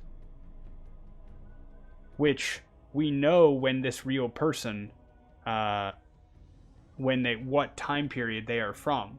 So if you use that, and then you combine it with this 13,000, then you may be able to peg down the timeline of when Destiny takes place. Basically, according to the math, Destiny takes place either, if we follow this assumption, it takes place sometime between the year 2700 or 3400, according to our current calendar. A couple of Reddit posts about that. I'm sure you can dig into it a bit more than I can. Might be enough for a video, but we'll see. I think it's very interesting. Another thing that it talks about is this Guardian has trouble speaking. They apparently were raised without knowledge of modern language or devices, apparently due to some deficit of otherwise agreeable host. So this gives us a little bit of insight into how ghosts and guardians work. There is a real life type of amnesia where you forget details about your life, but you remember skills. There's also a type of amnesia where you forget everything. But yeah, there is a type of amnesia where you remember skills. You can walk, you can talk, you know the language you were raised in, you know mathematics, you know all this stuff, but you just don't remember who you are.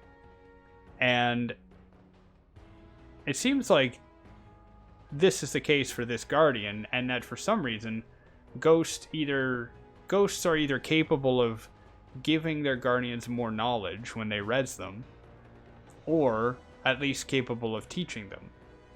And this ghost seemed to have done neither. I don't really think that there was I don't know, at this point here about maybe this has caused some great strain in the process of her resurrection. I'm not sure. I don't think that's the case. Maybe it is, but my question would be why or how? Why would being older have a harder time? Maybe, I mean, if light is in all things, right? The only thing I could imagine is that if you have to have some kind of real connection to the traveler, either because it's overhead or it has been overhead, and if this person lived, 10,000 years before the traveler even showed up in our system, then maybe her innate connection to the light is potentially the weakest. Not sure. Tamo says, yep, Jabal Saba was found in the 1960s and believed to be the first race war. Remains have been determined to be 13,000 years ago from now. Yeah.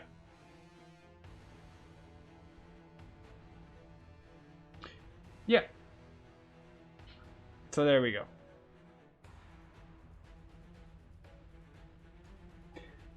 Okay. Okay, so this one is another communique for Ikora regarding Stasis from Honor.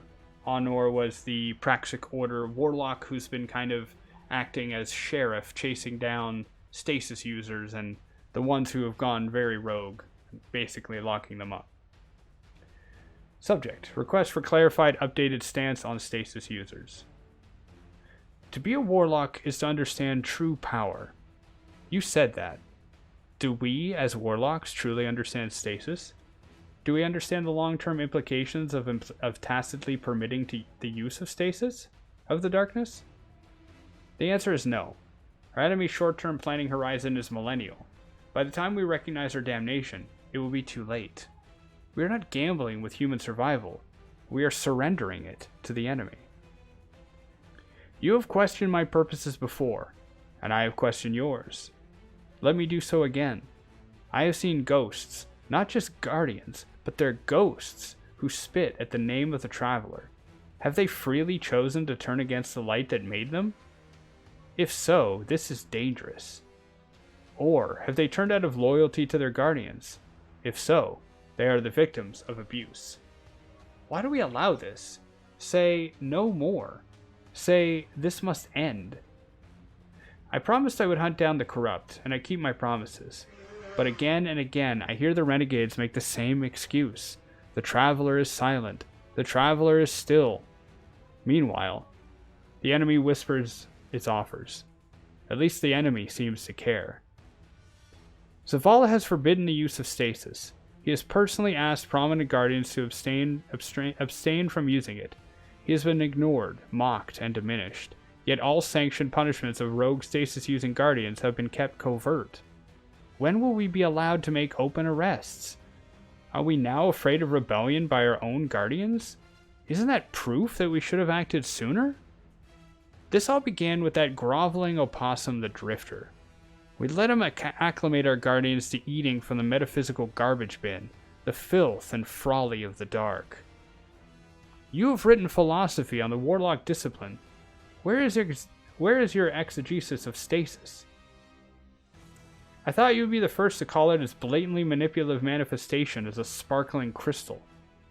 It is obvious that this toyetic, elemental aesthetic is meant to set guardians at ease, to exploit our comfort with ideas of the light as fire, lightning, and shadow. Ice is an easy and natural opposite to fire.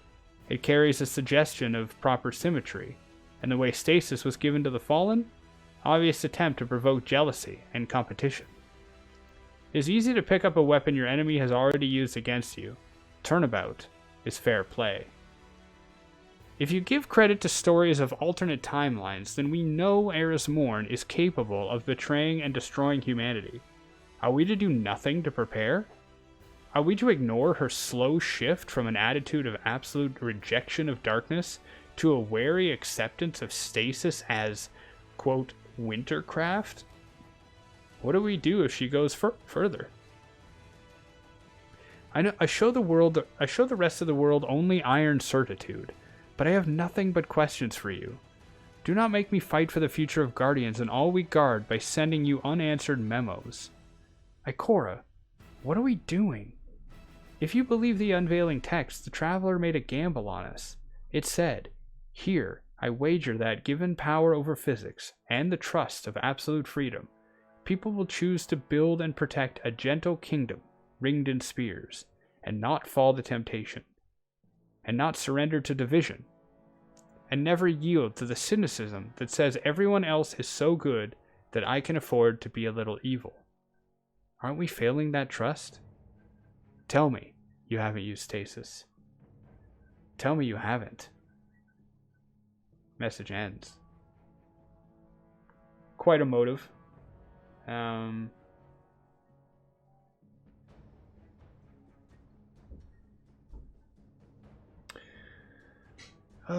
Okay. So as I recap here, Honor is concerned and upset over permitting the use of stasis. She's seen ghosts and guardians spit at the Traveler's name, wondering why we haven't shut it down. Zavala has forbidden it, but the arrests of the corrupted are not made public. Where is Ikora's writing on stasis? In other timelines, Eris turned against us, like the dark future timeline. Now she uses stasis. Should we not prepare? And she wonders, has Ikora used stasis? From Ikora Ray to Honor, I'm working on something.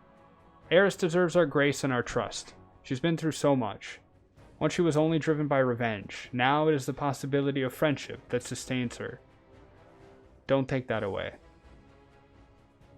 It's not a question of her deserts. I'm a praxic. Practically speaking, can't ignore a possible threat. And you didn't answer my question. Ikora. If you can't trust me, you can't trust anyone.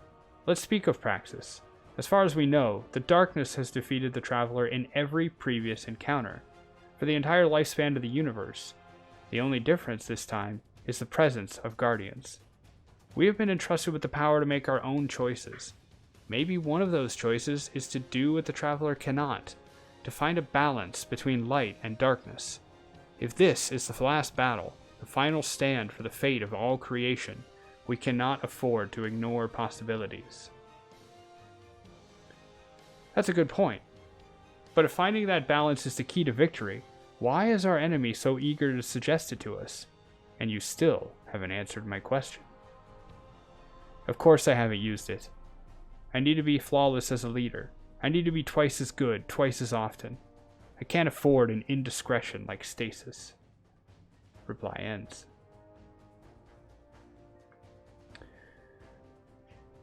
So this is a really good character dynamic, right? I mean, Ikora knows that Eris, turned on them in other timelines, but she hasn't turned on them in this timeline. And Ikora is trying to use friendship to keep Eris on her side. She also makes a good note that the Traveler was defeated many times before by the darkness. This time, it has guardians, and maybe, and part of that was giving us our own choice. Maybe that's what guardians should do, find a balance between light and dark. Honor brings up a good counterpoint. If that's the case, why has the darkness helped us in this direction?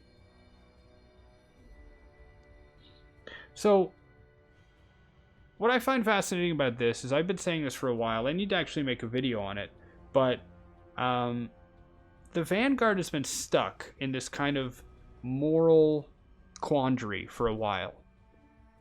Guardians, the Last City, the Vanguard, all of these things were essentially created by the Traveler and created by the will of the light and the Traveler. So, if the light and the Traveler is, what gives us form, it gives us purpose, then we shouldn't turn against it, right? But Guardians are turning against it, or they're starting to at least adopt other tools. And the question comes up of, should we use that tool or not? So, the Vanguard's been at a real crisis of faith for a while, and I have a lot more that I could say on this, but it's already going to be a long video. So I'll just say that, personally, I believe that the Vanguard is looking at this a little bit in a... They're not... I don't feel that they're looking at this in the right way. I feel that the Vanguard has never had an official mandate. Guardians have never had an official mandate. Guardian is a title. Guardian is a title given to Lightbearers who choose to protect humanity. Specifically the Last City, but humanity in general. Now, Red War taught us that even if you lose your light, can you still be a Guardian? Yeah. If you never had light to begin with, you could be deemed a Guardian, right? Whether you want to believe it or not, Hawthorne is a Guardian. She guards the Last City and humanity. So, I kind of feel that that logic should extend to the Vanguard. Now, obviously, we need to know. We need to know whether or not darkness is just a tool that we can use, or if the tool itself is immediately corrupted, right? Is a bad person giving us a knife to use, or is the bad person giving us a knife with poison on the handle for us to use? This is the problem, is we don't know the answer to this. And because we don't know the answer, the Vanguard is cautious about using it. But because there's back and forth on this, there's division. Now, some people have suggested maybe we're going to have like a Guardian Civil War. Others have suggested many other different things.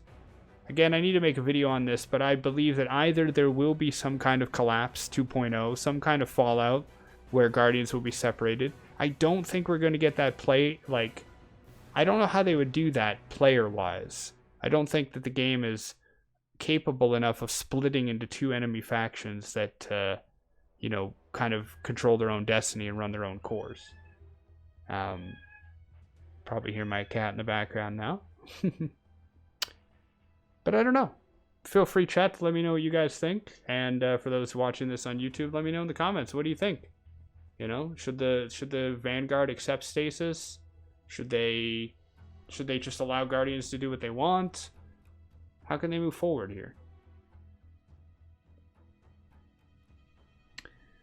Okay.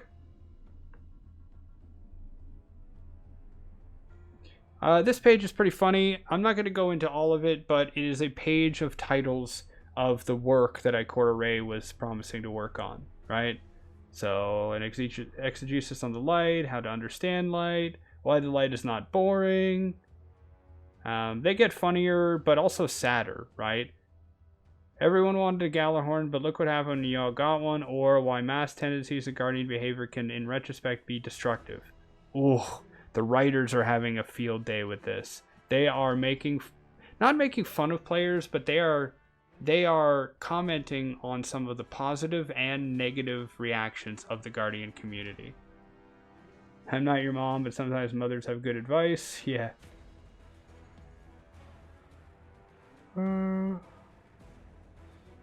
Puppies, wheatbread, doing what's right, transgressive thrills, and contempt for the wholesome. Yeah. I can't find a good title.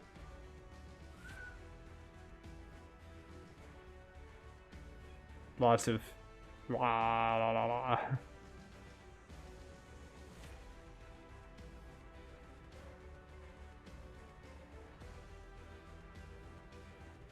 Guardians won't read this unless it drops an engram anyway. Oof, that's hard. They'll just say Ikora should have died instead of Cade. Cade would have been down with Stasis and throw it out. Oh, man. Delete all these things I wrote. No, this isn't a title. Just delete them all.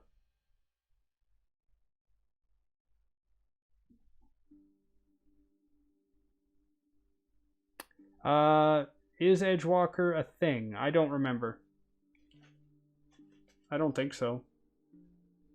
But maybe it was maybe it's a reference to like a subclass before the beginning of Destiny 1 that evolved into Blade Dancer. Maybe early Blade Dancers were called Edgewalkers.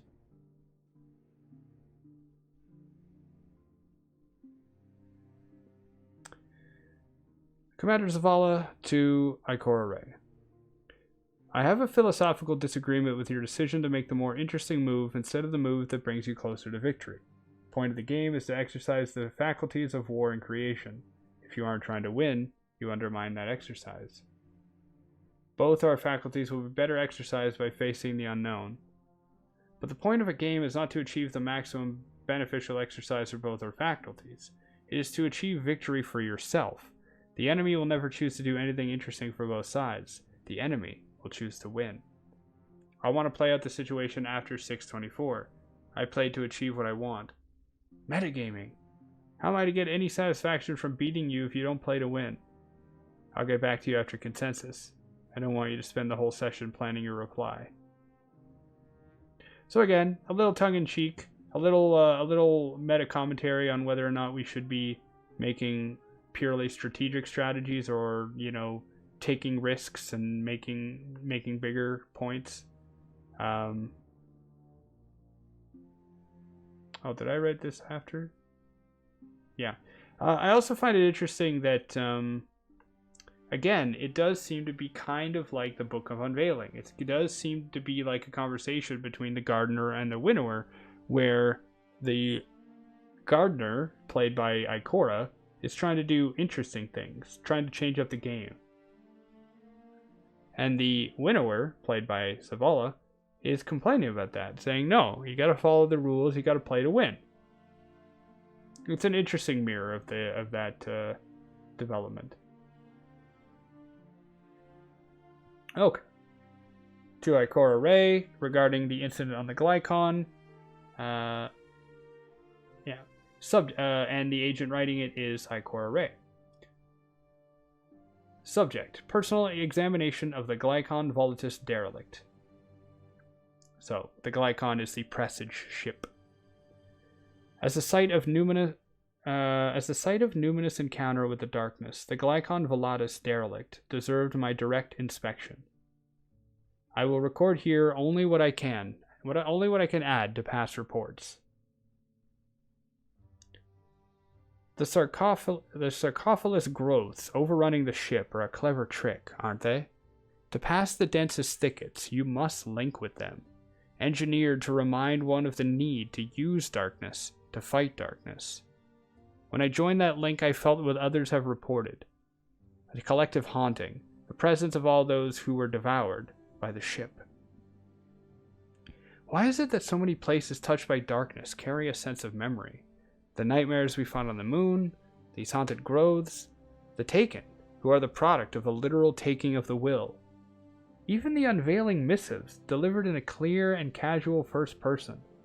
The common element of identity, memory, consciousness. Well, the light is impersonal and silent. It is everywhere and in all things, but invisibly so. Silently so. Why should memory and identity belong to the darkness? Pujari claimed that it was important to understand why Guardians return without an identity. Do we understand why? If memory and identity belong to the darkness, does darkness itself have an identity, a personality, a voice? Is this voice the same as the darkness itself? Savathun in her Osiris mask personally oversaw the first expedition to the Glykon Velatus. What did she gain? Was she confirming the success of a game against Callus, an assassination by proxy? Listen to the comments she made. Those spores are harmonizing with a nearby concentration of darkness. How casually she speaks of the darkness, like it is another substance to gather and pump. Did she mean to trick us into treating darkness instrumentally? Just fluid? Just a black ooze of evil? Corruption depicted as something you could ladle with a spoon. Would a non-human intelligence recognize fungus and fluid as signs of true evil? Or are these anthropomorphic symbols tapping into our fear of rot? If they are symbols, what are they meant to communicate? True evil feels like Nazino Island. I visited it years ago, searching for a lost friend. The earth seemed cold and dry and thick. When it rained, there was this smell. Ophiuchus wouldn't speak above a whisper.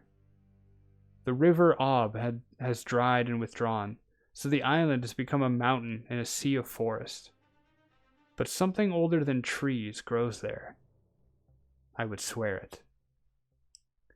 We found a place where lightning had struck more than once, and I dug. Found human bones, fibula and tibia, and long femurs, all with knife marks, scraped clean of meat.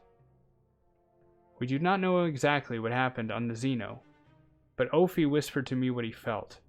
A faceless machine, grinding over innocent life, lubricated by neglect and indifferent compliance. Indifferent to the suffering it caused, and like a vast slug, it left a stain behind. But is what I felt human evil or universal evil? Is there a difference? Is there a malice which all species of all psychologies could agree upon?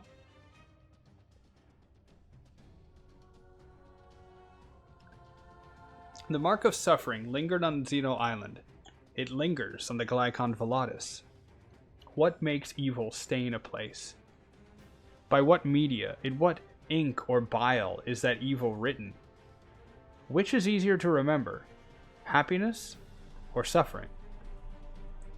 Which stains deeper? On the moon we met only nightmares. Do only nightmares linger?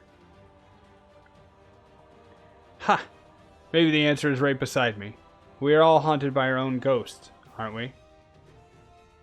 The documents found aboard the Glykon Velatus attest to Callus's belief in a presence on the far side of its contact ritual, an observer.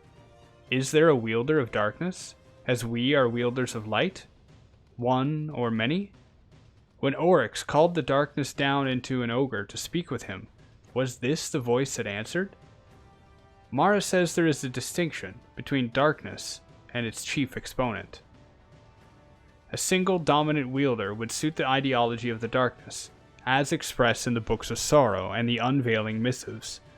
One leader who has either extinguished or subjugated all others, winnowed them down to only the most necessary and effective form. We are many guardians, a complex plurality of light, against one dark agency. In the face of the malignant and continuous suffering aboard this ship, Katabase's ghost Gilgamesh gave up on his guardian. It demanded to be destroyed as relief from the pain of a hopeless existence. Katabases was left to suffer an unspeakable fate. We're all familiar with stories of lapsed or mistreated ghosts, whether from the Dredgens or from personal encounters with VIP 3015 and the sadly departed Asher Mir. We've all heard of guardians who wanted to refuse further resurrection. But this level of despair on the ghost's part is unique, and a prolonged close contact with agencies of the darkness has this effect on all ghosts. Can we expect a massive failure of ghost morale? A general turn towards pessimism and antinatalism? Against overwhelming fear, we must find a way to articulate the strength and value of the light. Despair and apathy have killed more guardians than any other force. Hope will be our most important armor in the war to come. We must find a way to show our fighting guardians and their ghosts that even when they wield stasis, they do not turn their backs on the light. I like this entry. I like this entry a lot, especially the end part. Let's go through the notes, and then we'll talk a little bit about my thoughts. Okay, so Ikora went to the Glykon. Why is the darkness always associated with memory? It's an interesting question. Traveler revives those with no memories. What is the reason for that difference? Ikora doesn't really come to an answer. If you have thoughts, let me know. Now, Nazino Island is a real place. Sadly, my knowledge of history was lacking and limited, and I did not know about this. Sensitive information coming up. You can read more about it, you can just look it up yourself, but in 1933, people were exported there to this island, and they were left with almost nothing. They were kept there by guards, and within 13 weeks, everyone had either died, succumbed to starvation, diseases, cannibalism, or were killed. In the world of Destiny, this place continues to exist, and Ikora went there, found bones in a place that had been struck by lightning many times, bones carved with knives. Her ghost felt a faceless machine grinding over innocent life, lubricated by neglect and indifferent compliance.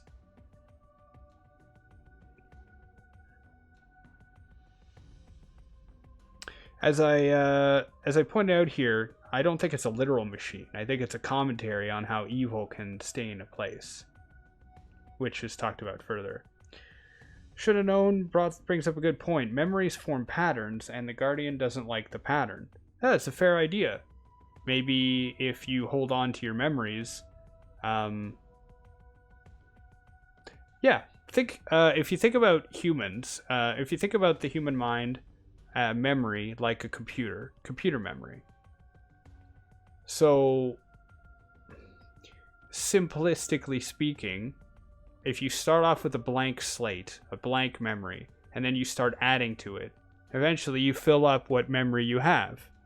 And even if you add more memory to it, the memory that you've already had is unalterable. It stays that way. But if you reset the whole thing, then that machine will remember different things and can work in a different way. So that's a good point. Yeah, I hadn't thought of that before. Maybe the reason that the Traveler revives people with no memory is so that they don't have a connection to the pattern of their past, and they're able to form their own destiny moving forward, which is not only maybe more advantageous for the Guardian themselves, but maybe fits more into the Traveler's philosophy. So, Ikora went to Nazio Island, and I think when she's talking here about a faceless machine grinding over innocent life, I think she's just talking about the feeling of the darkness entity, the feeling of true evil. But this part is interesting. In a place where lightning had struck many times, bones were found that had been carved with knives. Why this part about lightning striking many times? Is it poetic? Or is there something else here? Are we to suggest that if the darkness, maybe not specifically the entity, but the feeling of evil that the darkness embodies, if it manifested here and was kind of, you know, like a stain of memory, is this lightning a reaction to it? Is it a magnet of destruction? I don't know. Is it just being poetical? I don't know. I don't know.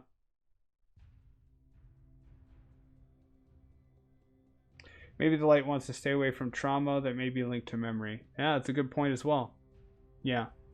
I mean, it does make sense to bring a person back not connected to their past. I mean, look at Anna Bray.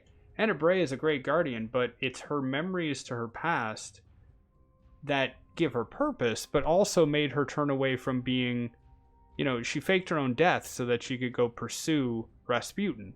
Rasputin, yeah, of course she believes it's a hope for the future, but she also believed that it was tied to her past and her memory and her identity. So. And yeah, Ikora is wondering if not only could ghosts feel, you know, despair because of just choices that they make, you know, the traveler's so quiet they'd rather turn to something a little bit more present, but she's also wondering if darkness itself can have a negative impact just by existing near ghosts.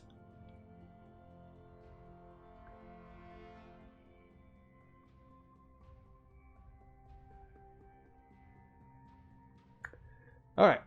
I am the Crucible Shaxx to Vanguard Warlock Ikora Ray. This is momentous. This is a miracle event. We have dialogue in type from Shaxx in lowercase. I don't think there has ever been an example of this before. I think every time Shaxx has spoken in any form of dialogue, even text, it has been rendered in all caps.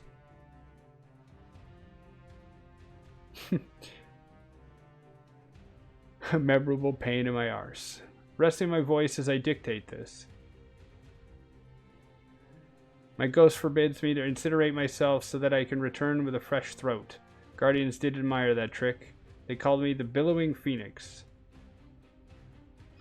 So, I'm going to bring up this point right here before I go any further. I find it interesting, like, the writing... It's weird. The writing on ghosts and guardian capabilities fluctuates a little. Letters from Drifter and this card right here seem to suggest that a ghost cannot top you up completely, cannot heal all of your wounds. You have to die, and then they can bring you back better. But other times, we hear about ghosts repairing wounds. Even in the same season, like the season of, well, the 30th anniversary event. The, you know, Wilhelm talks about hurting himself, so his ghost comes out to investigate to try to heal him. But he takes out his ghost before it has a chance to. And he admits that maybe the ghost should have been left to do his job before being taken out. But maybe Shaxx just wanted to be dramatic. You wrote to me about ghost morale in the Crucible. How do the fretful things stay happy with when their guardians die so much? The truth is, Ikora, that the Crucible attracts those who have a tolerance for fat lips and burnt fingers. Ghosts are not bothered by their charges' annihilation so long as it is all in the game. But I did notice a change in the tone of the Crucible when I let my natural enthusiasm shine through. Reprimands were not encouraging the improvement I wanted. Even the audience felt sour and sad when I chastised a newcomer. The answer was behavioral therapy, accompanied by a course of nootropics to promote neuroplasticity and fight depression. By the end of the sessions, I was battering straight through the walls of the clinic in my excitement to show the world who I was. I visited city hospitals and helped children learn how to squeeze the illness straight out of their own shadows. I once headbutted a probability kiln so hard that it produced a live Cabal Centurion, which I then arm wrestled into submission. When I brought my new excitement to the Crucible, I delighted my players and my audience.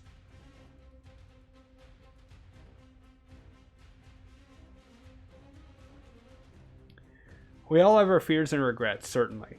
I ever told you about my night of passion with Queen Marasav? Alright, I'm gonna pause right there for a quick second. This is really interesting. So Shaxx in Destiny 1, in the early Destiny 1, Shaxx was not the Shaxx we know him today. He was quieter, he was more subdued, he wasn't as lively or excited.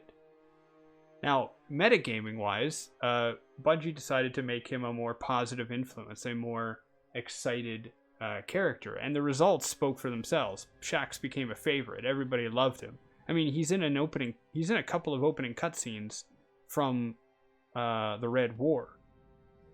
You know, he's definitely a fan favorite. Well, here he's talking about behavioral therapy, right? For anybody who is actually doing therapy and who's like working on themselves or, you know, fighting depression, things like this, you may have heard of cognitive behavioral therapy. It's a technique to try to retrain the mind and to approach a different path. So it's interesting that it's being brought up here. Good for Shaxx. This thing is interesting as well. He once headbutted a probability kiln so hard that it produced a live Cabal Centurion, which he then arm wrestled into submission. Now, I didn't do research on this, but I'm presuming what this means is that somewhere, whether in the last city or not, humanity or someone has access to basically a thing that can make other things through probability. Probability kiln is a term that has been used in other works of science fiction, and it generally seems to refer to basically a magic stove that can make things according to probability or physics or magic. And it seems to me that he basically, imagine you have a vending machine that can give out any random thing. Apparently he hit it so hard that it spit out a live Cabal Centurion. I want to know if we have more. Do we have more probability kilns? Whose are they? Are they a product of the Vex? That plot twist, it came out of Ava's oven. Good joke. Yeah, I like that, Guardian. That's funny. Okay. This next part is important, and we're gonna go over it. We're gonna read it all, and then we're gonna go over it. We all have our fears and regrets, certainly. Have I ever told you about my night of passion with Queen Marasav? The passion we shared was pathos, the longing for freedom. This was before Oryx and before my own renewal. I longed for freedom from my duties. She longed for freedom from her doom. The Tempest is a play saturated with the yearning for freedom. It is also concerned with the relationship between master and master and servant.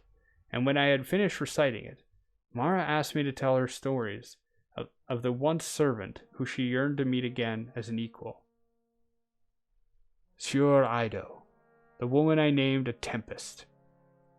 I told her stories of my friendships with Sjur Ido and her giant bow. Mara told me of the lost distributary and of Sjur Ido's quest to assassinate her in revenge for the Dais Rim. I challenged her obvious lies in this story. The Sjur Ido I knew, Dragon Slayer whose arrows pierced illusion, would never have hesitated to kill, no matter how beautiful her target. And how could Sjur, who shrugged off talks of gods as nothing of her concern, have also been a fanatical servant of this Dais Rim, who cared only for lost divinity?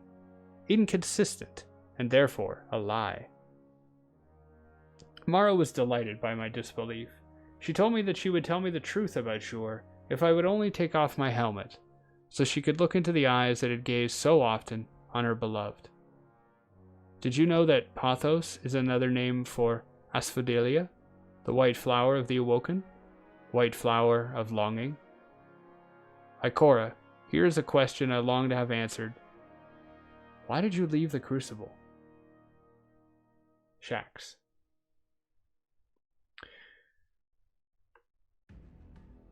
So,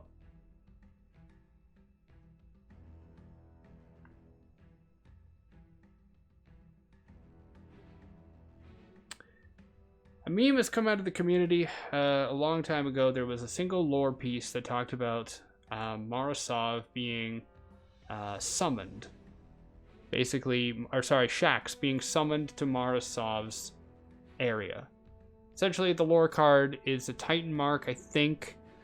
And I think it's from Season of Opulence. And it talks about Mara Sov on the night, the nights before the Taken War. She used the Ahamkara, the Wall of Wishes, to summon Shaxx to her side. She then commanded him to read her the Tempest, and he recited it by heart. And the end of the card ends with the line, "The helmet stayed on."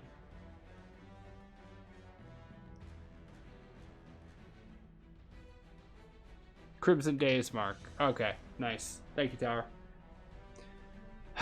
So, a couple of things have happened here. One, by the reading of the card, it was vague. It was vague as to what happened. By saying the helmet stays on, you are implying a number of possibilities. It's like what we talked about earlier. When you observe an atom, you might know how fast the electron's moving, but you don't know where it is, and vice versa. So, the helmet stayed on could have referred to Mara and Shaxx hooked up, but the helmet stayed on. Mara and Shaxx did not hook up, the helmet stayed on. Shaxx refused to remove his helmet out of some, defiance of Mara, the helmet stayed on. Right? There are a number of different possibilities here. The problem is that it became a meme. It became a joke. It became repeated a lot through the community. It is up there with whether we wanted it or not as a thing that was memed. And most people would not have had too big of a problem with accepting the possibility that the card was referring to Shaxx and Mara physically, being intimate. Most people would have been like, well, maybe I don't agree with it, but I can see your interpretation. Sure. I get it. The problem is that Mara Sov had already been in a relationship. Her relationship with Sjur Ido is across, 3/4 of a significant lore book. And Sjur Ido, a temple was made to honor her by Mara in the Shattered Throne. So, unfortunately, because the mark was a meme, and because of the fact that Sjur and Mara's relationship was only in lore, that relationship was forgotten, or yelled at, or blanketed by the helmet stayed on. And this is what happens. Sometimes good ideas, or fine ideas, become bad, because they're shared by a community who's kind of weaponizing them and using them in a really oppressively negative, non-inclusive way. And that's what happened. It's really unfortunate that it did, but there are a lot of people who hate that lore card, who just, that it really gets under their skin. And it was made worse because Bungie's marketing team leaned into it. For the following Crimson Days, I believe it was the following, there is lore where Shaxx is, trying to find the perfect gift for someone, and it seems like he's trying to get a bow, the vow actually, and gift it to Mara. And all of the writing is implied that he has a little crush on her and he wants to get her something. And even the marketing for Crimson Days showed a picture of Mara and Shaxx on a single picture, and then the picture breaks in half because their hearts are broken or whatever. So again, nothing purely wrong with the interpretation. It's vague enough that you could support it, and that's why it was written that way. That's why a lot of lore is written that way, so you can read what you want out of it. If it was 100% clear, it would read like an instruction manual and wouldn't allow us to discuss it like we do here. The problem is that the community seemed unwilling or unable to read other interpretations of it, mostly because they hadn't actually read the lore of the Maracena. So they were just running around going, Shaxx is a player, Shaxx is straight, Mara is straight, blah, blah, blah. And when anybody else tried to bring up the idea that maybe she wasn't, or maybe this is a different interpretation, they got basically privileged at, yelled at, shouted down. So, for anybody who has, the general capability to read and analyze literature, and for those who have the ability to hold an idea in their mind even if they don't agree with it, this is old news for you. You already knew this was going to be, and maybe you're relieved that there's a definitive lore entry that, points us out. Of course, this lore entry is not available in Ishtar Collective yet, and it's only available in the collector's edition, or to people like yourselves or people like me who look at the scans or the posts or other people reading it. So it's a bit annoying because it's been finally fully 100% answered, but in a lore card / book that not everybody will see. So just take it as a lesson that lore is complicated. Even people like myself who read it and analyze it all the time, we miss stuff. We forget things. We don't see the different perspective that is, that is meant to be applied to it. Mark of the Great Hunt. Ah, yes. Thank you, Guardianess. Yeah.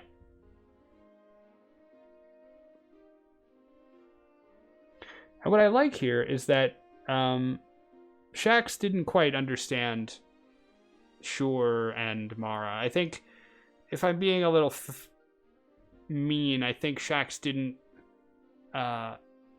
didn't understand the depth of love that Sjur and Mara felt for each other. That's why Sjur was willing to not go through with the assassination. That's why she was willing to serve or to follow Mara.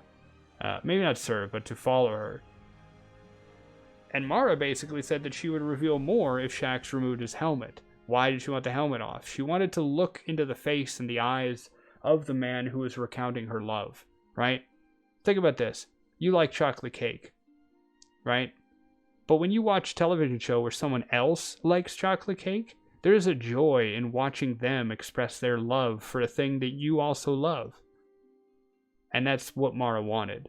And Shaxx kept his helmet on, which is his way of saying, no, I'm not going to serve you. I don't believe you, and I don't want to... it wasn't necessarily being adversarial. He was just saying, no, I don't believe you. So. Now, in Ikora's answer to here, to Shaxx about why she left the Crucible, first thing she does is remind him that the Crucible used to be darker. The Crucible used to be a place where Guardians sorted out their problems. Two Guardians were going to get into a fight, they would go into the Crucible so that they could sort out their differences. Different now. Now it's more of a sport. Ikora feels that she cannot afford to be a Warlock Vanguard and a Crucible champion, because if she were in the Crucible, she would have to show the limits of her power. She might lose.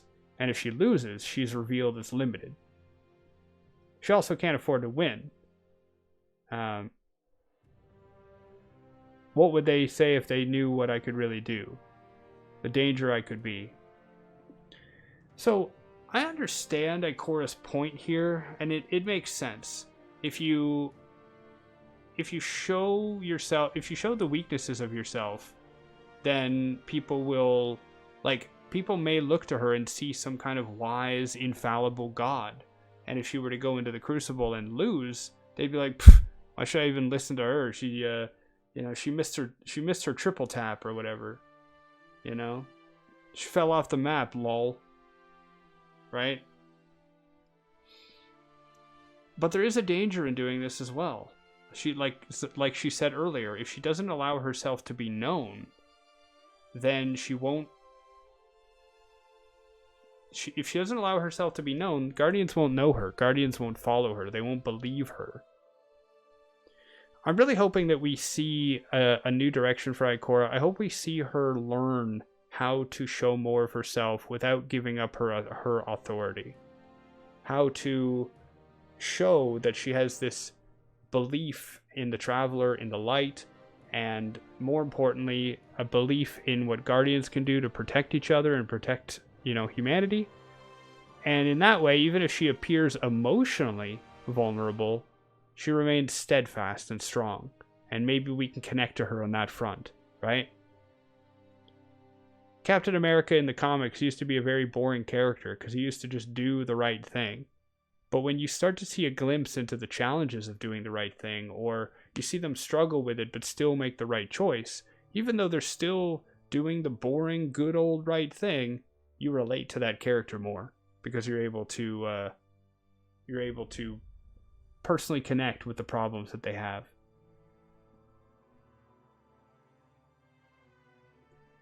All right. Moving on. To Ikora incident, lunar follow-up, Fen 092. Now this is really interesting. Back during Shadowkeep, there was a lore card from Fenchurch. I don't have the card in front of me, but essentially, Fenchurch discovered, at one point, a thrall brought Fenchurch a piece of metal that he could not readily identify. And when he touched the metal, he had an hallucination. And he asked Eris about it, and she would not reveal whether the hallucination was true or not. So that was all the way back during Shadowkeep, and now we're getting a little bit of follow up here.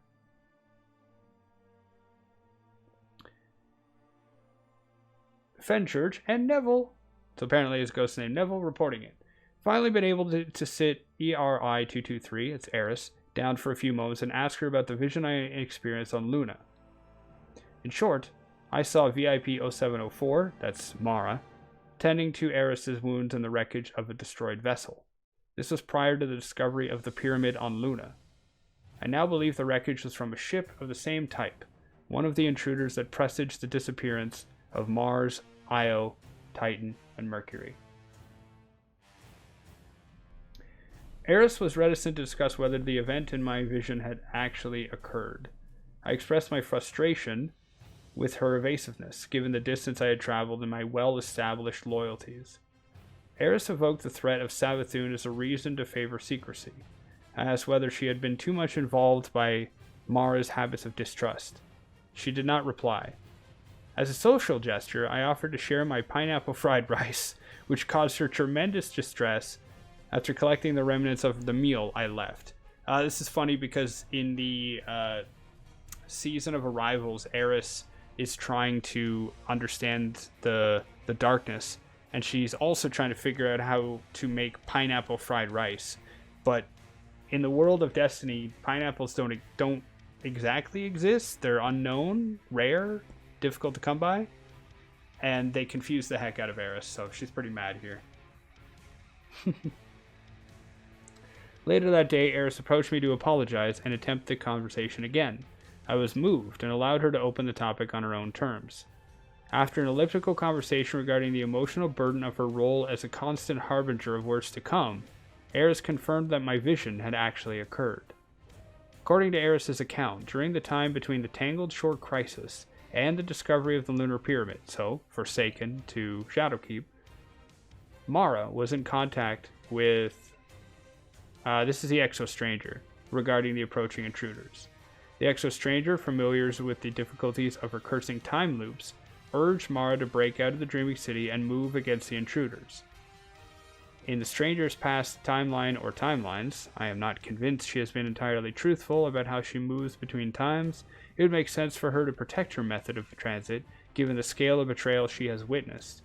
The Awoken never broke Savathun's curse on the Dreaming City, and Mara expended vital resources there, which were sorely missed during the later stages of the conflict. Mara was reluctant to leave her people, but decided, as Eris put it, that it was better to do something than nothing, even if that something was the wrong thing. Yeah, she says that to us. The side must be chosen even if it's the wrong side. Mara struck a deal with Elsie. Elsie would provide data that a future Rasputin had used to track the intruder ships. Mara would provide the raw paracels of power that Rasputin lacked. Eris was involved because Mara had recently extracted her from Crota's abandoned throne world and felt an emotional debt to Mara over past service regarding the defeat of of Oryx. This was fortuitous.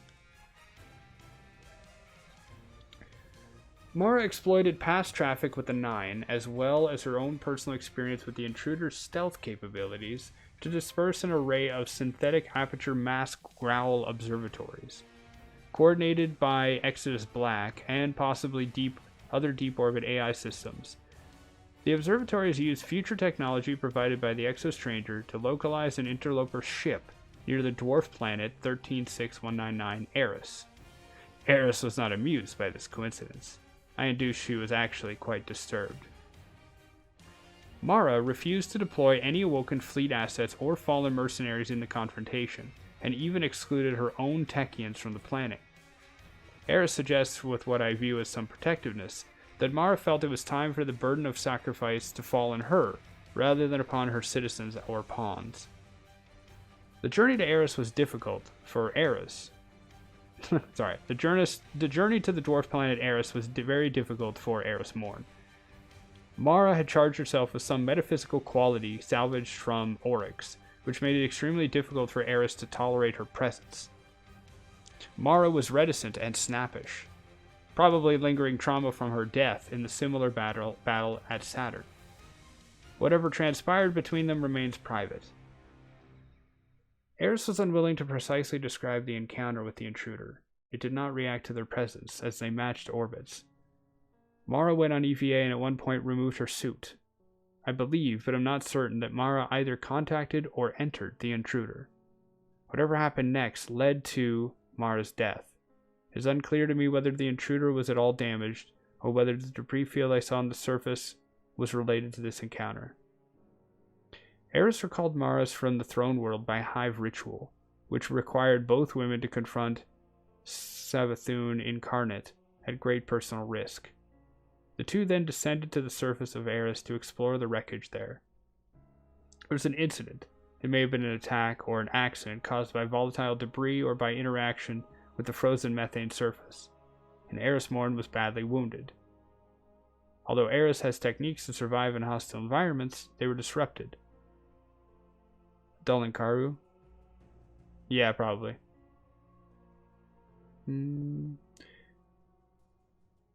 Mars deployed a shelter to treat the wounds in what I interpolate was a moment of reconciliation or perhaps genuine tenderness between them.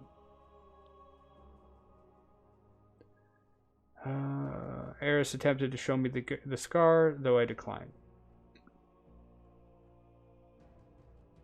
At this point, concerned that they might not survive, Eris imprinted a log of their journey on a fragment of debris, transmitted it to Luna via Hive manifold, along with a compulsion for any lesser Hive to bring the fragment to a Guardian. This is how it came to me. I am left with more questions. Was the presence of a debris field on the surface totally unrelated to the ship in orbit? If it was related, did Mara destroy it? And if so, why has she not shared this capability with us? Faced with the skepticism and distrust of so many Guardians, a distrust that has persisted despite Elsie's reports that in multiple possible futures, Mara died fighting alongside our forces in the final reckoning, surely Mara would want to advertise her victory. If she did destroy that pyramid ship, was it a one-off event that she will be unable to reproduce? Perhaps she has to physically contact a pyramid to destroy it, and the pyramids have now rendered this impossible. Or perhaps she approached in the disguise of Oryx, which is now compromised. Mara remains a difficult and inscrutable ally. This is a big one. This is really interesting. I'm gonna go through my notes. Yeah, so in his vision, where he touched a hive bone, he saw a vision. Yeah, it was a piece of debris that was brought to him by a hive. Mara was treating Eris's wound near a destroyed vessel. Let's see. Yeah, Mara was in contact with the Exo Stranger. We know that. In other timelines, the Awoken never broke out of Savathun's curse. Mara used her understanding of the Nine and Oryx to cloak herself, coordinated with Exodus Black. I like this part. Okay, so Mara used some metaphysical ability to basically interact with the pyramid. And either... I do think she destroyed it. I think she somehow used all of these abilities at once to somehow destroy or really destabilize the ship. And that's what the debris was. That's my belief.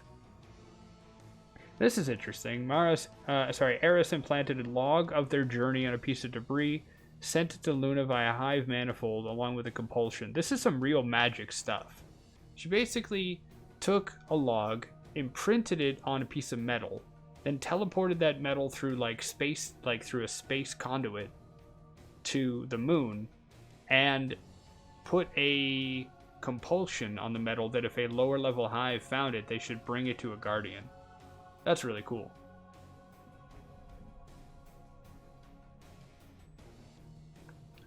Response from Ikora.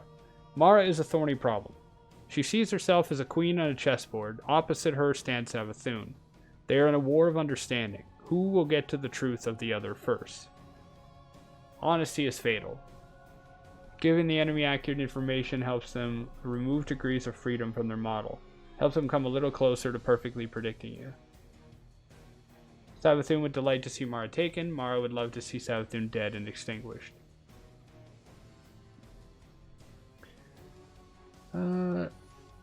Yeah, secrets are vital to Mara's philosophy. She is their Lucifer, their Feanor, the one who led a bloody exodus from heaven to fight for their mortal world.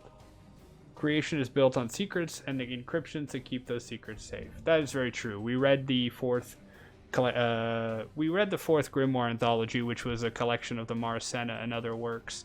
And yeah, Mara really believes that. She believes that secrets are vital to her ruling over her people.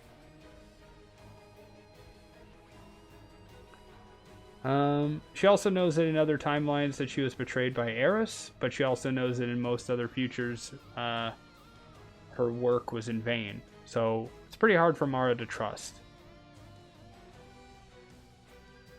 This is an interesting observation from Ikora. She'll never tell the truth when she can afford to lie. She'll never act directly when she can afford to move a pawn. But the opposite is also true. She'll never lie when she can afford to tell the truth. I believe Mara has begun to consider that she may not be the prime executor of her own endgame. She may be just one component of the bomb, a payload, or a timing device. At the end of her own journey, she is necessary but not sufficient. She can no longer fight alone. I don't think we've gotten there yet. I think Mara hasn't realized that lesson yet. I believe that the likely failure at the end of this season, aka tomorrow, or earlier if you're watching this on YouTube, I believe that end of season of Lost, Mara is going to fail, and hopefully that failure will allow Mara to learn to be more cooperative and communicative with everyone else. That's the dream. Okay. Just gonna do a quick check. How much do we have here? Okay. Good.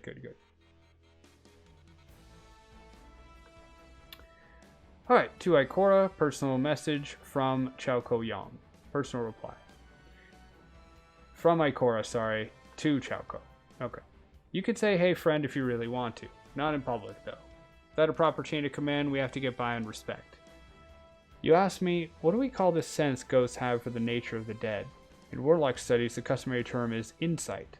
I've also heard scrutiny, and among our more worldly hunters, the weird eye. I asked Ophiuchus, and he said he thought of it as congruence, but I like to call it determination. It means so many different things. fate, contingency, judgment, persistence in struggle. Ghost sight is determination. It wouldn't be a friendship if it stopped when we didn't talk about it. I don't think the Senyata principle involves apology, but I feel you're hurt that I haven't made enough time for you. I haven't made time for most things. All my time is spent trying to answer questions. So many people want answers from me, and I have no certainty to give them. What am I, if not a source of certitude? What am I? Nothing. But it is good to be nothing, isn't it? It is good to rise above the demands of the world so we can act without compulsion. Only, what if that is an excuse? What if the act of destroying myself and making myself void so that I exist unmoved by the demands of the world and in contact with transcendent truth is just a cheat? What if I am just absolving myself spiritually of my responsibility to do everything possible to protect what little light and life remain? What if I am being existentially lazy? If the Traveler is the only hope we have to escape a winnowing nightmare that will devour all possible organized systems and our possible futures, then by failing to dedicate myself wholly to the Traveler's work, at all hours and with all thoughts, I am failing all the things that will be extinguished by that nightmare future. Therefore, I am guilty of causing infinite harm, making me the worst woman to have ever existed. And oh, Chowko, you see what haunts me at night? You see why I escape into circles? I am possessed by doubt, manic with it, itching under my fingernails. I wake up with doubt, I meditate on doubt, I snap at people who deserve kindness because doubt seeps out like bad caulk from the seams of me. So now, I unload this doubt onto you. Only you. You are the only one who I will show it to. Oh, Kauko. I'm losing myself in doubt. Do we ban Stasis? Do we use Stasis? Do we arrest the Stasis users? Do we endorse them openly so we will not be outcasts? Are light and dark meant to be balanced? Or is the dark a subtle poison that will seep into us until we are all turned? How can I know for sure? How can I know well enough to choose, with the whole universe at stake? Not by any method I know can I understand these things. I do not have Mara's arrogance. I cannot set the conditions of an entire future and choose for all the choosers unless I know I am doing the right thing. Me, me, me. Here I am complaining about myself and how hard things are. This will bore you. You are a person, and a person needs to know you are thought of. And I am not thinking enough of you. But isn't this what you wanted? To know what was happening inside me without needing to ask? Well, here it is. My unformatted vomitorium of doubt. We are this close to losing them all. Every guardian, returning to the dark ages of warlords and factions. All that saves us is what little authority the Vanguard still retains. Is Stasis the hill we die on? We forbade the Ahamkara, and to do it, we had to make the Ahamkara extinct. Though maybe we were doing their work for them. Maybe we were just propelling them along the anathematic arc and toward their unspeakable chord they wanted to climb. Out of this world, and into another metaphysics that somehow sustains our own? That's our world. Do you have to make Stasis extinct, just as we did the Ahamkara? I stop myself there. I remind myself of what I know. The popularity of Stasis is a direct result of a structure of power, a system we built here in the Vanguard to incentivize our guardians to respect and obey. Rewards for joining strike missions, bounties and milestones to quantify hard work, elite equipment for loyal performers. Everything psychologically calibrated to engage the guardian who might otherwise lapse into a useless fugue and vanish from the rosters of the archive. We built this system. We benefited from this system, so we did not change it. Nowhere in that system is there any place for moral judgment. Nowhere is there any ethical instruction. No request for them to evaluate their ultimate purpose. Guardians do what makes them most effective, because we taught them to do so. This is our fault. We made our guardians into soldiers, not warriors for good. We led them straight to the enemy's fold. All it had to do was offer a new and intriguing way to get that glimmer, that loot, that bounty, that victory. and it had them. I can forgive a few guardians for doing what had to be done to defeat Aramis, but I cannot forgive myself for letting all those other guardians follow. And why would we teach our guardians to question the rightness of their own actions? Guardians don't like to doubt. I urged them to meditate on their past, and I thought that'd be enough. But even the meditations were just challenges to do it again, but better. I've been a fool, and I don't know how to fix it. Chaco, they ask me questions, and I don't know how to answer them. I can't even tell them who I am because I'm afraid that who I am will not be perfect enough. They will see the flaws in me and turn away. And the Traveler's reawakening did change what circles mean, you hunter barbarian. Perfectly squaring the circle cannot be accomplished with physical construction, so long as pi is a transcendental number. Because root pi is not constructible, that is, constructible by compass and a straight edge and finite steps, but paracausal invocation allows us to set root pi to an arbitrary value even in a flat manifold. And because the sphere of the awakened traveler defines a toroid in n dimensions. But this is all evading your point, isn't it? Pajari wrote that ghosts had disproven the existence of absolute incorruptible good in human beings. Because ghosts came from the traveler, which is an absolute good. So they should choose only the absolutely best people to become guardians. But we got warlords anyway, and people like Dredgenyor, and even like the Drifter. Which proves there is no inner goodness that cannot be broken by a cruel world full of violence and privation. Of course, Pajari didn't allow for the fallibility of ghosts. I feel like I just said something very important and don't know what it was. You're right that people think I'm distant and absent, and it's because I feel that people need confidence, not confusion. People need confidence when they don't change. People seem confident when they don't change, so I stay remote, because what's far away seems immovable. Get too close to people, and there's emotional parallax. They can see how you change. They see that you're complicated. I can't afford that. I have to be simple for them. Simple to Shaxx. Something hurt me recently, Choco. Something Elsie told me about her future. She said I died at Sabathun's hands. That I died brutally. And the Zavala in her future told her I died because I was stubborn and self-righteous. I know it was another Zavala, wounded and in pain. But to hear that from a man whom I respect so deeply, does he think I'm too distant?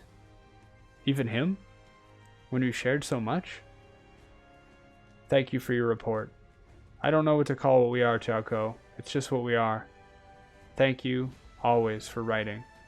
Maybe I can find some clarity in action now that I've gotten this out. Reply ends.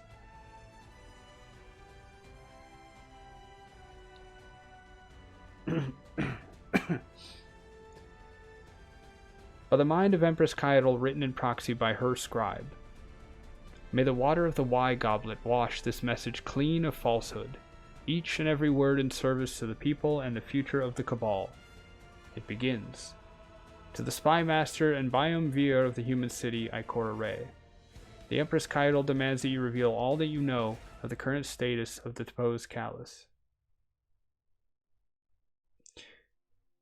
Be thou now informed that the deposed Callus is wanted for high imperial crimes, including the genocide of the Clips people, pervasion of the imperial throne for the solicitation of unnatural bribes and favors, and traffic with powers most attainted. Be thou further informed that any collaboration with the deposed Callus, either covert or overt, shall be grounds for the greatest displeasure of the Empress. It ends. Ikora Ray to Zavala. What do you think? She wants to know if we found Callus aboard the Glycon Velatus? Certainly. She wants to know that we're not negotiating with her father behind her back. Which we're not. Are we? I can't speak for every one of our guardians who experienced the, entertainments aboard the Leviathan, but my hidden have absolutely no formal contact with Callus. I'm going to reply bluntly. That seems wise. Are you aware of the religious significance of the Y Goblet? It means this scion is part of a spiritual minority. Remarkable to see the phrase used openly by a scribe the Empress clearly trusts. Has someone been gifting you Cabal religious histories? And why does she call me Biumvir? Because you're one of the two most powerful people in our government, Ikora. I'm relieved I didn't think of that. I don't feel like much of a ruler. Guardians only listen to me if they feel like it. Have you considered a state marriage to Keitel to solidify our alliance? Have you? So, bunch of little things there, kind of funny. In terms of plot, yeah, they outline it pretty well. Keitel is looking for Callus, and she wants to make sure that the Vanguard isn't secretly talking with him. Zavala seems to be taking an interest in Cabal history and in understanding their traditions. This doesn't surprise me. Zavala is a student of history. He knows a lot about history, and he's been studying it in particular since Season of the Chosen. This last line down here, this is one of the reasons why I both love and get a little bit grumpy with the Destiny community. Because it's a fun little line that could suggest something. Have you considered a state marriage to Keitel to solidify our alliance? Right? This is a thing that happens in stories and used to happen in the real world. Marriages were used to solidify an alliance. But again, like an earlier meme mentioned, the community grabbed hold of this and they went wild with it. Now, it's fine. It's fun to imagine Keitel and Zavala getting married, and one of them's wearing a dress, or maybe they're both wearing suits or whatever. You know, it's fun. It is. And it is fun to have Zavala retort saying, have you? But again, lore and reading are challenging. Zavala says, have you, could mean, have you, Ikora Rey, considered a state marriage to Keitel? Have you considered, if I'm Zavala, the question could be asking Ikora, hey Ikora, do you think, have you considered me getting married to Keitel to solidify the alliance? Like, have you considered this? Or it could be a joke. Or it could be, it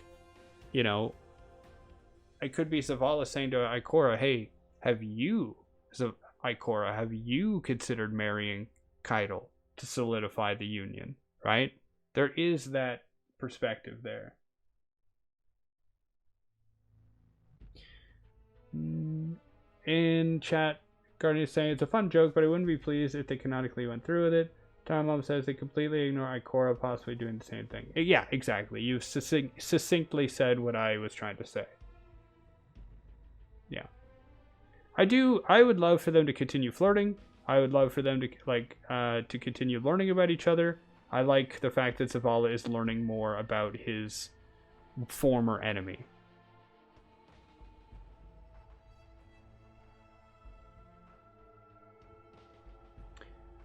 By the mind of Ikora Rey, who needs no proxy, may this message find the wide goblet full, each and every word in service of the people and future of the city.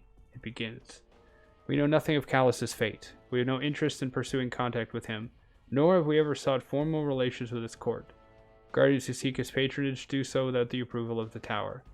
This information is offered freely as thanks for the Empress's assistance during recent crises. But if we do become aware of Callus's disposition, we will not share this information unconditionally.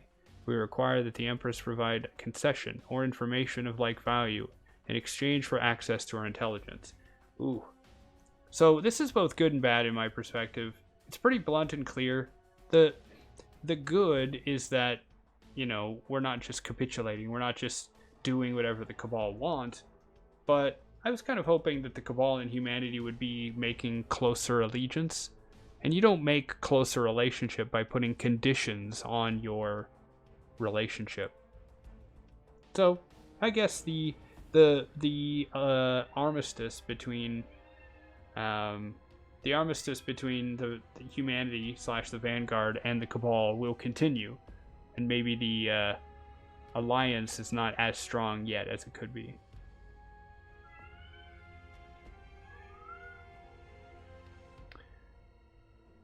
Okay, we're getting toward the end here. This is an analysis from Chowko of Ikora. Statistical analysis of Ikora 006. Ikora has until now resisted all requests to undergo the standard test battery. I have convinced her to go on record by accusing her of vanity. Her power can't be so astonishing that to merely assess it for a private file would cause serious unrest.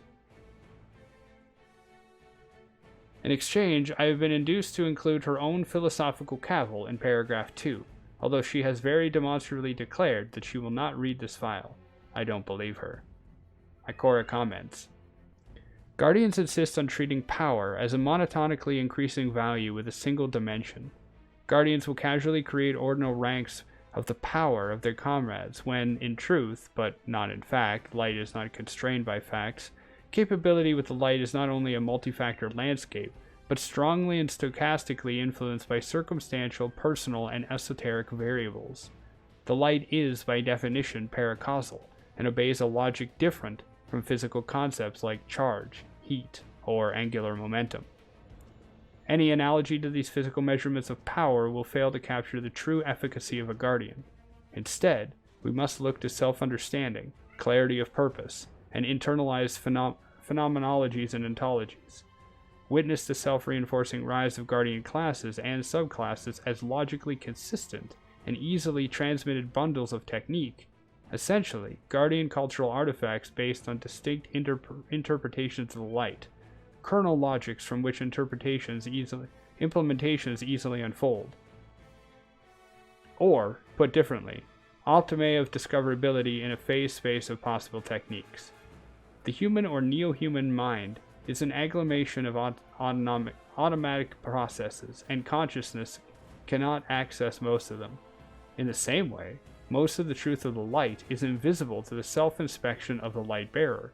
Asking any guardian, myself not excluded, to leap through a few experimental hoops is not and never will be an effective way to test either their tactical or their epistemological ability. Okay, so Ikora is very smart, and she likes to speak with a very scientific and extensive vocabulary. Essentially what's going on here is Chowko's like, look, I want to test your power level. And this whole paragraph is like Ikora saying, look, power is not just a one-dimensional quality. There's a lot going on here. You need to evaluate a guardian on other things, their philosophy, their connection to the light, their, what does she talk about here? Self-understanding, clarity of purpose. You know, the internalized ontologies, meaning the internalized things that we hold to be true and fundamental, right? That's what she's trying to say here. It's like standardized tests. Standardized tests is not a measure of your intelligence, but a lot of people seem to lean on it anyway. According to Chowko, Ikora ranks in the upper fraction of the 99th percentile of assessed warlocks on most availability metrics of precision, restraint, and raw power. She is, in simplistic terms, a 5th Sigma Guardian, 1 in 3.5 million. Given that millions of Guardians have been activated over the centuries since the collapse, and assuming the performance of Guardians on these metrics is normally distributed, we would expect about 10 Guardians of similar power to have existed. Probability favors Ikora's existence, but also her rarity. She is neither an average Guardian, nor evidence for some special intervention by the Traveler. Complaints that her talents are overblown or inflated in order to reinforce her authority, or that she benefits from the special favor of a higher power, are sorely mistaken and ignorant of basic statistics. These complaints come from the same people who ask why we haven't reconquered the whole solar system with our vast strength, forgetting how many Guardians are either in abeyance after exhaustion, still working on mastering their first subclass, or already committed to the protection of populations and resources here on Earth. So, for those of you who, like Dragon Ball Z, you can make your memes and jokes here, but Ikora is apparently in one of the highest levels of power of Warlock and Guardian. 5th Sigma, referring to, this is when you're talking about statistics, you often have a bell curve shape, and the distance off of the middle is known as a sigma. It's a simplistic way of saying it, but anyway. Yeah. Apparently, she is, rare. A 1 in 3.5 million. One guardian in every 3.5 million guardians will have this level of power. But her power doesn't come from some special relationship with the Traveler, and it doesn't come from her lying just to have her position. She does truly have this power, and it's not because she has some special connection, it's just because she has put in the work. Now, as they... Oh, hey, Elle. How are you doing? So as they say here, these complaints come from the same people who ask why we haven't reconquered the whole system. This part here is trying to remind the reader that Guardians are not all on equal footing. Some Guardians are new, and they're still trying to find their way. Other Guardians are well entrenched to defending a single populace, maybe the last city, maybe somewhere else, so they're not able to reconquer other lands. Guardians in lore are typically more fallible than Guardians in a video game. And it's important for us to kind of remember that when we start wondering, like, we just went in and we single-handedly did the legendary campaign. Why didn't everybody else do that? Is it because we're so awesome and we're the chosen one? Maybe. Or is it because we're playing a video game, not telling a story? Maybe. Just something to consider. It is notable that Ikora initially performed at only 1 sigma above the mean on most metrics, so she was only a little bit more powerful than everyone before. It was her lengthy experience in the field and in Crucible exercises which brought her to her current exemplary state. Can we determine whether this was a process of activating extraordinary latent power, or simply of honing ordinary power to an extraordinary peak? Signs point to no. Signs point to no, meaning we can't infer one way or the other. Was Ikora activating a power that she had inside of her all along? Or was she simply training and practicing to get better?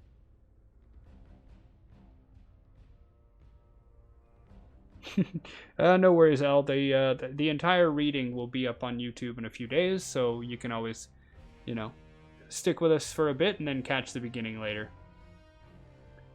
So I like this, experience in the field and the Crucible will help your, performance, which makes sense. Ikora is aware that I am required to outline possible countermeasures in the event of her subversion. Of course, we are all aware that combat between Guardians is not a zero-sum contest of power. Context and tactics are decisive. Crucible champions dropped into the wilderness can be brought low by mere fallen skirmishers. Seasoned rangers may die from the first Crucible aspirant to skid knees first into them with a shotgun. The fundamental challenge to defeating Ikora is that it is very difficult to create a context she cannot master.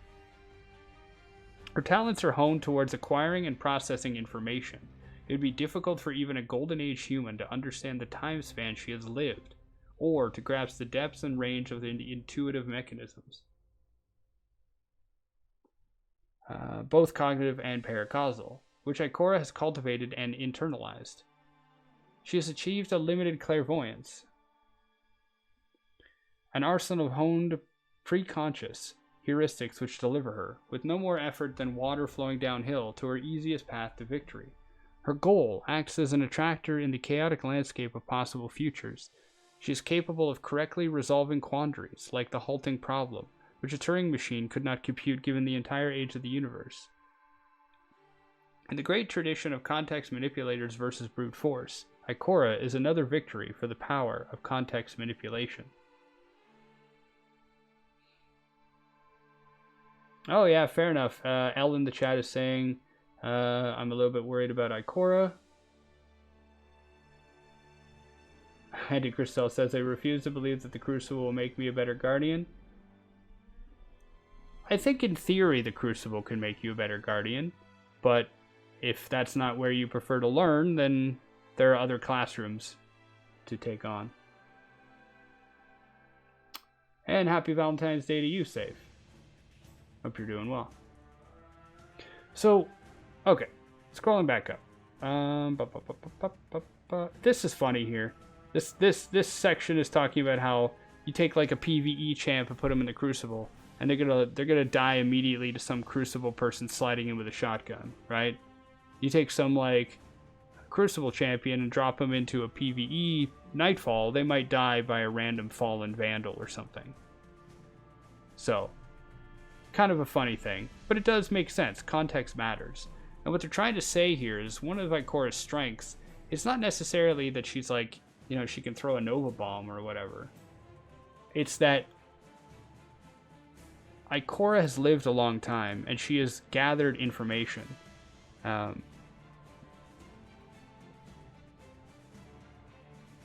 And Ikora is very good at using that information to her advantage. It's like trying to beat someone at chess who has spent their entire life playing chess, who understands all the moves, who understands the theory, the practice. They've won, they've lost, they've played a lot of games. That's essentially what's going on here, is that Ikora's greatest strength is not necessarily her connection to the light. It's her ability to be able to bring in information and come to a tactical decision. Dork in the channel is asking, I wonder if Ikora surpassed Osiris in power, Osiris's former power. That's a fair point. I mean, Osiris physically, in terms of what he could do, showed off some pretty interesting power in the Phoenix and the Pigeon and the Phoenix lore book, appearing simultaneously and manifesting simultaneously all over the fronts of the Battle of Six Fronts. Ikora has demonstrated certain physical prowess as well. And then even in terms of like being a tactician, they both have, you know, things up their sleeve. Yeah. One possible countermeasure is to create a false path to victory to decoy Ikora's senses. The paradoxical nature of the light creates some difficulty because it can interact directly with ontology. Ikora has a sense of truth, kaya truth. She may be aware that a deception is a deception simply because it is a deception. Therefore, a calculated fold in a tactical environment designed to draw Ikora into a vulnerable position may fail simply because it is intended to harm her. So what does that mean? Ikora's knowledge, combined with her connection to the light, means that she is aware of what is aware of what is true and what is not true. Think of it this way. If you... what's a good analogy for this?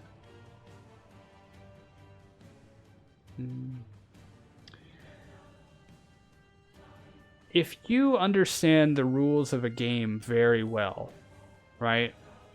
And let's say there are alternative ways to play that game, but they're just slightly different based on this culture or that culture.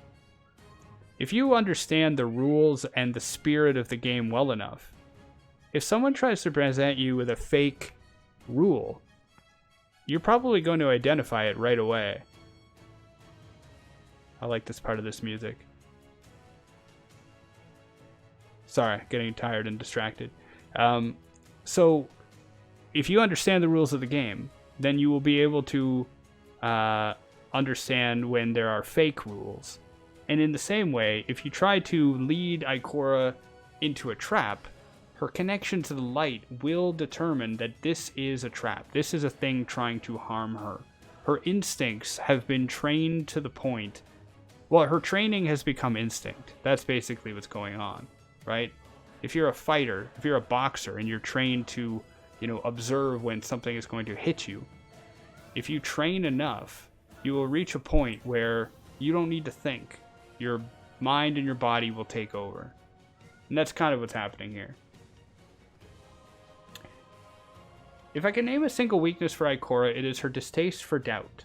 She thinks quickly and clearly. She is accustomed to receiving the highest quality information and subjugating it to the most pristine and multiply contingent analysis. Cut off her senses, make her anxious, force her to doubt herself, and then flood her with contradictory and high-stakes decisions which cannot be optimized. She will either paralyze herself or turn to raw fury. The fury, at least, is predictable. Test battery results attached. Remember the standard caveats about attempting to systemize and quantify a paracausal system that depends on the internal state of a weakly godlike being and its resurrected human client. End file. Pinned in one move, Jalko. So, this part right here.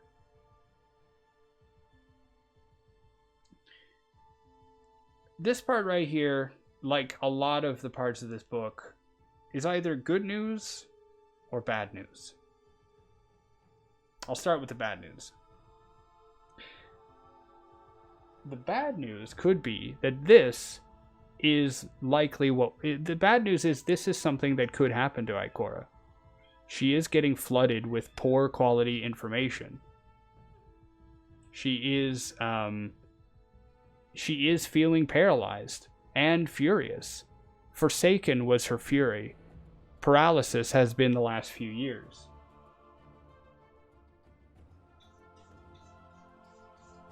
Right? So it's possible that this section here is exactly what is going to happen to Ikora. She is going to be filled with doubt. She already is. She's going to be filled with false information. She's not going to know how to act. And she's either going to be furious and want to strike out, and maybe she'll make a mistake, or she'll rush headlong into something. I really don't want to pause, but my cat is going nuts. Okay.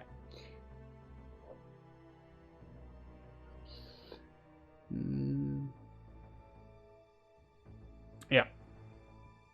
Now that's the bad. That is something that could happen. However, I'm an optimist, and I feel that Ikora has read this file. I feel that Ikora does understand what her weakness is, and I feel like she is close to making a decision on this. Yes, chat. My cat does want attention, but my cat sometimes is foolish and doesn't realize that in order to get attention, you need to be nearby. You can't be 3 rooms away. Anyway, he's here in my lap now. So, with Ikora aware of this problem, of this weakness and difficulty, and with all the talk that she made above of shedding herself and destroying herself and rebuilding herself, then perhaps this is a good thing. You know, I think Ikora just needs I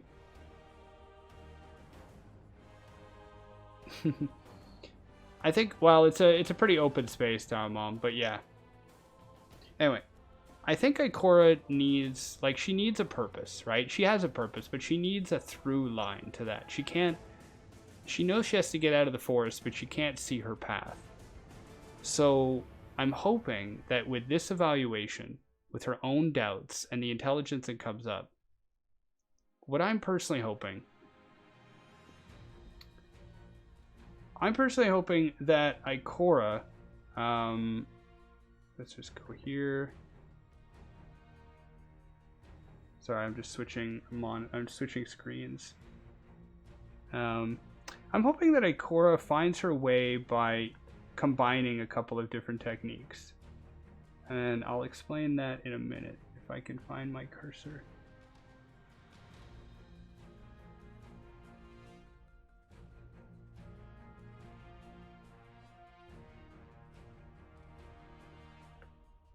There we go. So let's scroll up a bit.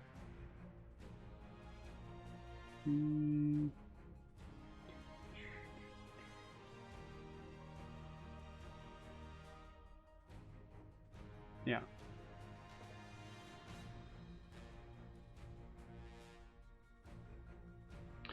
So, as I say here in my shortest notes on this entire lore book, Ikora has doubts. She has concerns over the light, the dark, Stasis, Guardians, her role as a leader, right? And she has believed for a long time that the best way for her to be a leader is to be this kind of icon, this kind of infallible, perfect statue of a person that everybody can look up to. But what has happened is that statues can be ignored, torn down. Statues don't have depth, and you don't generally emotionally relate too much to a statue. So what I'm personally hoping, I'm hoping that Ikora learns this lesson, and she learns that it's okay for her to open up a little, right? Like, here's the thing. A lot of people are afraid to admit vulnerability. They're afraid weakness, or admit they don't know something. Right? Like, if I tell you I don't know about something in the lore, you might think, well, why should I listen to this guy? He doesn't know about the lore. Like, come on. But if I admit to you that I might not remember something, I say, yeah, I don't know about that, or I didn't read that. Well, what do you think? Or where would you find it? I show you, I demonstrate a capability of, I'm strong enough that I can show my own weakness. I'm smart enough to know my own limits. And I'm both compassionate and smart enough to ask for your help. Right? Which is more formidable? The warrior on the board who can do everything? Maybe. Or the chess master who doesn't do everything. They just simply see the pattern and they call it the commands. Their wisdom is the thing driving the victory, right? So, yeah. Some important points to remember from the overall notes. The helmet stays on was about how Shaxx and Mara were gushing over Sjur Ido. It has nothing to do with their kind of passionate relationship. Stasis is less threatening, but it also seems to maybe be biding its time. It also seems to have something related to Vex structures. Mara seems to be able to destroy pyramids, or at least did that once, according to Fenchurch and Eris. And Ikora is very powerful, but full of powerful doubt.